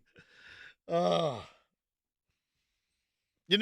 know what you're saying. You're saying, why don't you do this every single night? Don't give them any ideas, all right? Don't give my bosses or anybody around here any ideas. Why don't you do this every day? Every night, anything goes. Spectacular. Late, I believe, Granville Waiters as well. I never thought I was going to get a call about seeing Granville Waiters nude in the locker room. Eddie on line 3 is a part of Anything Goes after 6 here. Hello, Eddie. Hey, it's Eddie from H.H. Gregg. Hello, Eddie from H.H. Gregg. That could be vintage Indy as well. Yeah, it was good to see you at Wolfie's, get your autograph on the basketball. And My brother, it was great to see you. Thanks for coming out. And I just wondered if you remember how far we go back. I do take back 90% of the things I ever thought about you. It's okay. Do you remember being back on the Patrick show and caller called in and said, "Sir, I got to go. My wife says I got to go." I'm on the phone. My wife says I got to go. Yeah, you know what? I don't specifically remember it, but yeah, I mean, because so many people, Eddie, said, "Sir, that became Jamison Brewer was a Pacer player at the time, and he was doing an interview with Mark as a rookie, and he had to get to practice, and he said, 'Sir, I got to go.' And then we started using that, and Mark had the callers would say that at the end of their calls oftentimes, and you did too. I want to clear up one thing, and I'll get off the line.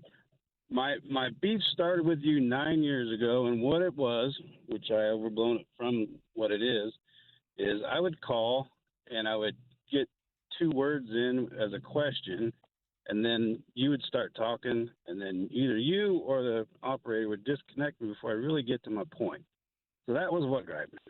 And I apologize, and we're good now. Well, and you know what? I learned from those experiences, right? I'm just a higher level conversationalist now than I was 10 plus years ago, right? Have a good day, JMV. Thank you, Eddie. I appreciate that. Yeah, Jamison Brewer and Sir, I Got to Go with Mark Patrick. back in the middle 2000s, around 2003. I'd have to check that whenever Brewer was a rookie for the Pacers. That is a true story. Hey, Fred is up next on Anything Goes. Hello, Fred. Hey, Jake, what's going on? I'm sorry. JMV, what's going on? Fred, man? I'm hanging, buddy. Go ahead. Hey, man, I don't know if this is vintage or not, man, but to me, man, TJ McConnell is vintage. Just as we was just talking about Halliburton on the Olympic team, now think about it, JMV. That's the same thing they were talking about and saying about TJ last year. Oh, and, yes. And I just want to toot his horn, man. I love me some McConnell. Me too. Go ahead. Fred, we were in a spot last year where I had to consistently argue with people that wanted to trade him. Because they felt if he got any time whatsoever, it was going to be blocking the time of others. And I feel so vindicated because that was such a lame-ass take, and it continues to be a lame-ass take. And it takes T.J. McConnell to do what T.J. McConnell does, and that is prove to everybody his value.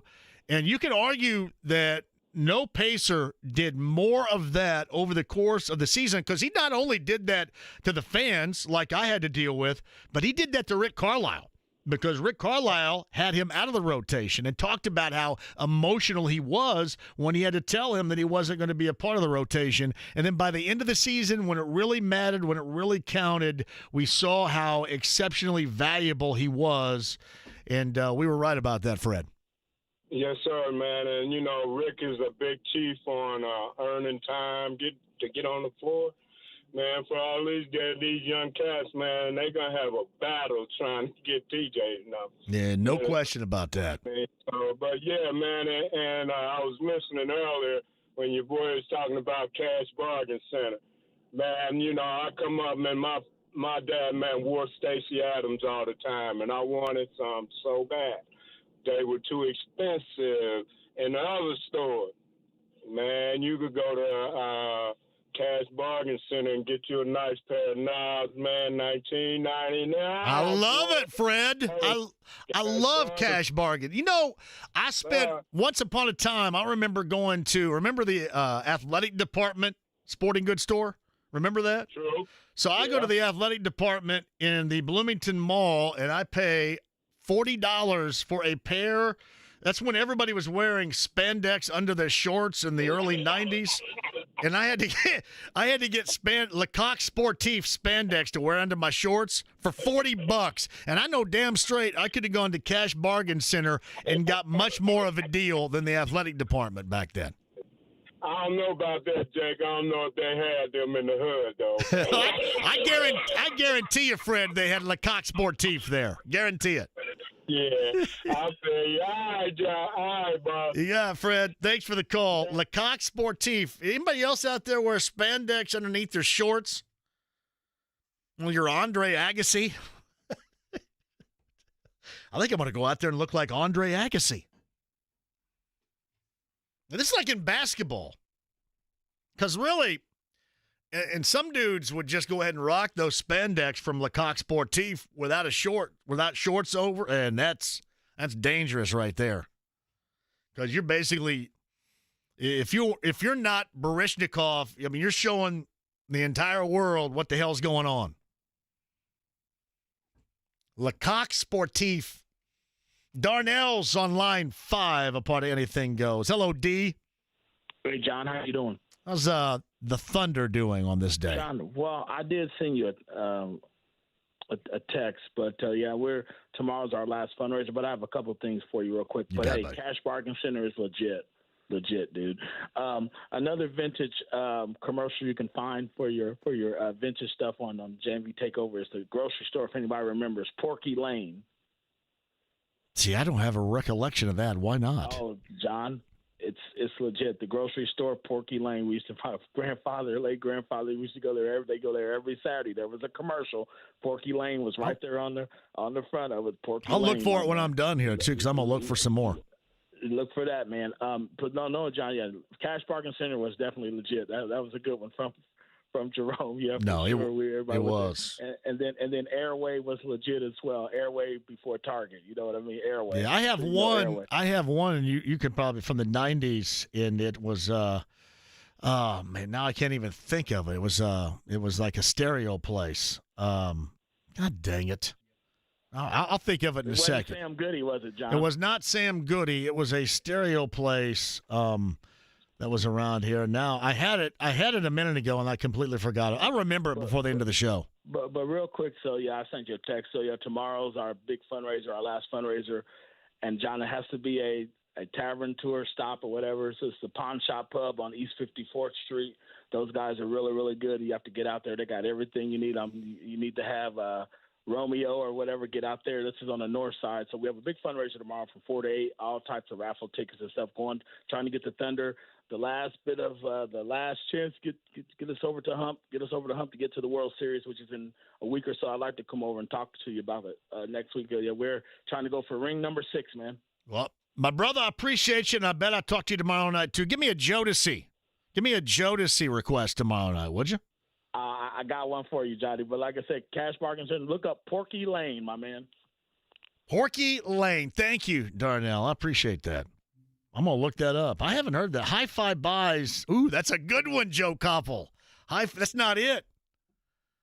My God, I just played it like last month from the 90s, a stereo store, I should say. Hi-Fi Buys is awesome, Koppel. That's great. Oh, why can't I think of that one right now, though? I probably will once I get off the air. I'll have to send it to you via X. Yes, there it is, Koppel. Highland. You guys remember Highland Superstore? That's vintage indie from the 1990s I have. Highland Superstore. Well done. Line 2, is that Daryl or Darold here at 239-1070? Who we got? Hey, John. How you doing, John? It's Daryl. Hey, Darold. How you doing, my brother? Hey, how you doing, brother? Hey, I just wanted to call in and say thanks for what you do on Saturday night. You keep us, all of us Uber and Lyft drivers, listening to you all Saturday night long, and we really appreciate why we're out here working. Man, Daryl, I have a blast doing it. It's like 4 years old now, and people ask me all the time, you work 6 days a week, and you completely consume your Saturday night with this show. Is it worth it? And it's worth it every single time. I do, because I connect to a different audience, and it's gone. We got a little national edge with the calls coming in now. I don't know how that happens, but it has. And it is just different from this, and it's fun as hell. And I thank you for calling in every weekend, too. It's we appreciate it, and you keep us going through the night. And, like you said, when are you going to go national? Well, I keep asking, like we're on Network Indiana, and I asked some of these affiliates, I said, hey, would you guys like to have, a little bit of fun filler on a Saturday night here around the state of Indiana? But I don't know how. Like last week, Daryl, if you were listening, I got an incredible amount of calls from the state of Alabama, and I don't know why and how that happened. I'm assuming somebody probably drops it in on a Facebook page or something like that, a community, and then people start listening. But, yeah, Alabama was a really popular call last week. I've got my buddy who lives out in Las Vegas listening to you when he's out at his pool on Saturday night. It's awesome. Daryl, I appreciate it. We'll talk to you tomorrow night. Have a good one, brother. Fulton is at 239-1070 on Anything Goes. Hello, Fulton. Hello, JMV. How are you, man? I'm great, buddy. How are you? Great. I actually went to the Arcadia's Farmers Market yesterday. Yes. And I ran into your old friend who was listening to the JMV show. Awesome. And his name is John, just like you. Okay, John. Thank you, Yep. Fulton and John. So I was wondering if you can get an interview with Tyler Downs. He's going to be in the Paris Olympics this year. He's going to be a diver this year. So. Okay, I'll look that up, Fulton. I appreciate it, man. Hey, JMV, I've got a song request for tomorrow night. Okay, You going to unload it now, or are you going to wait till tomorrow? I can load it now. Probably Smash Mouth All-Star from 1999. That's the day I was born. Well done. All right, well, let me know tomorrow night, Fulton. Sounds good. You got it. Fulton, thank you. Anything goes. John's on line 3. John, go ahead. Hello, John. Hey, JMV. Hello. I lost you there. I think your show is just a platform to start something. I hate to kind of change the narrative a little bit. But first, I have a rhetorical question. Yeah. When you have the number 1 pick for the WNBA, and you know you're getting Caitlin Clark, how do you not know that Kate Martin is good? Did you not watch any of the games? I'm just here. That's just rhetorical. But also, what I'm thinking is we need to start a movement here. We need to get Gabby Marshall, and we need to package up something and get Kate Martin. If we had the 2 of them on the team with Caitlin, you'd have people who actually know how to play with Caitlin and who are actually good. I thought you were going to say just get the coach at some point. You know what? If we get those 2, it won't matter who the coach is because they know how to play with Kate. Gotcha. And that's the problem. See, people don't know how to play with her. But, Gabby Marshall's just sitting there. Why the heck not bring her in? I think, did I see somewhere where she's going to be a physical trainer or something like this? Is that what she's doing now? I'm not sure, so I'm just guessing. Oh, yeah. She's pretty smart. Yep. But I think she'd come here for a song and a dance just to have a little more fun for a couple of years, especially with all the hoopla that's going on around Caitlin. And then when you watch the game, there's so many things you think, why don't they do this? Why don't they do that? Right. It's because they don't understand Caitlin. So get a couple of people that actually know her and how to play with her, and I think we might have make a run. I think, and thank you for the call, too, John. I think this group's going to have to do that. If you're left on hold, I will get to you next time, and my apologies on Anything Goes. Nathaniel, great job. Great job today. Pat Sullivan, Alex Golden, podcast 1075thefan.com. A lot of 90s tomorrow night. JMV Takeover begins on B105.7 at 6 o'clock. It is one of one, the only live all-request show around the country on B105.7 tomorrow night begins at 6 o'clock. Up next, Matt Gorman and Casey Vallier. It is the last word on 93.5 and 107.5 The Fan. Have a great weekend.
Hey, JMV, join me coming up on Monday. We're going to get you set for what took place over the weekend, including the Pacers in the Summer League in Las Vegas. That is Monday coming up here at 3. One more. Hey, it's JMV. Later on this afternoon at 3, what took place in Las Vegas over the weekend? We got you. And the sports world comes to Indy with me. That's later on this afternoon at 3. Don't miss a second.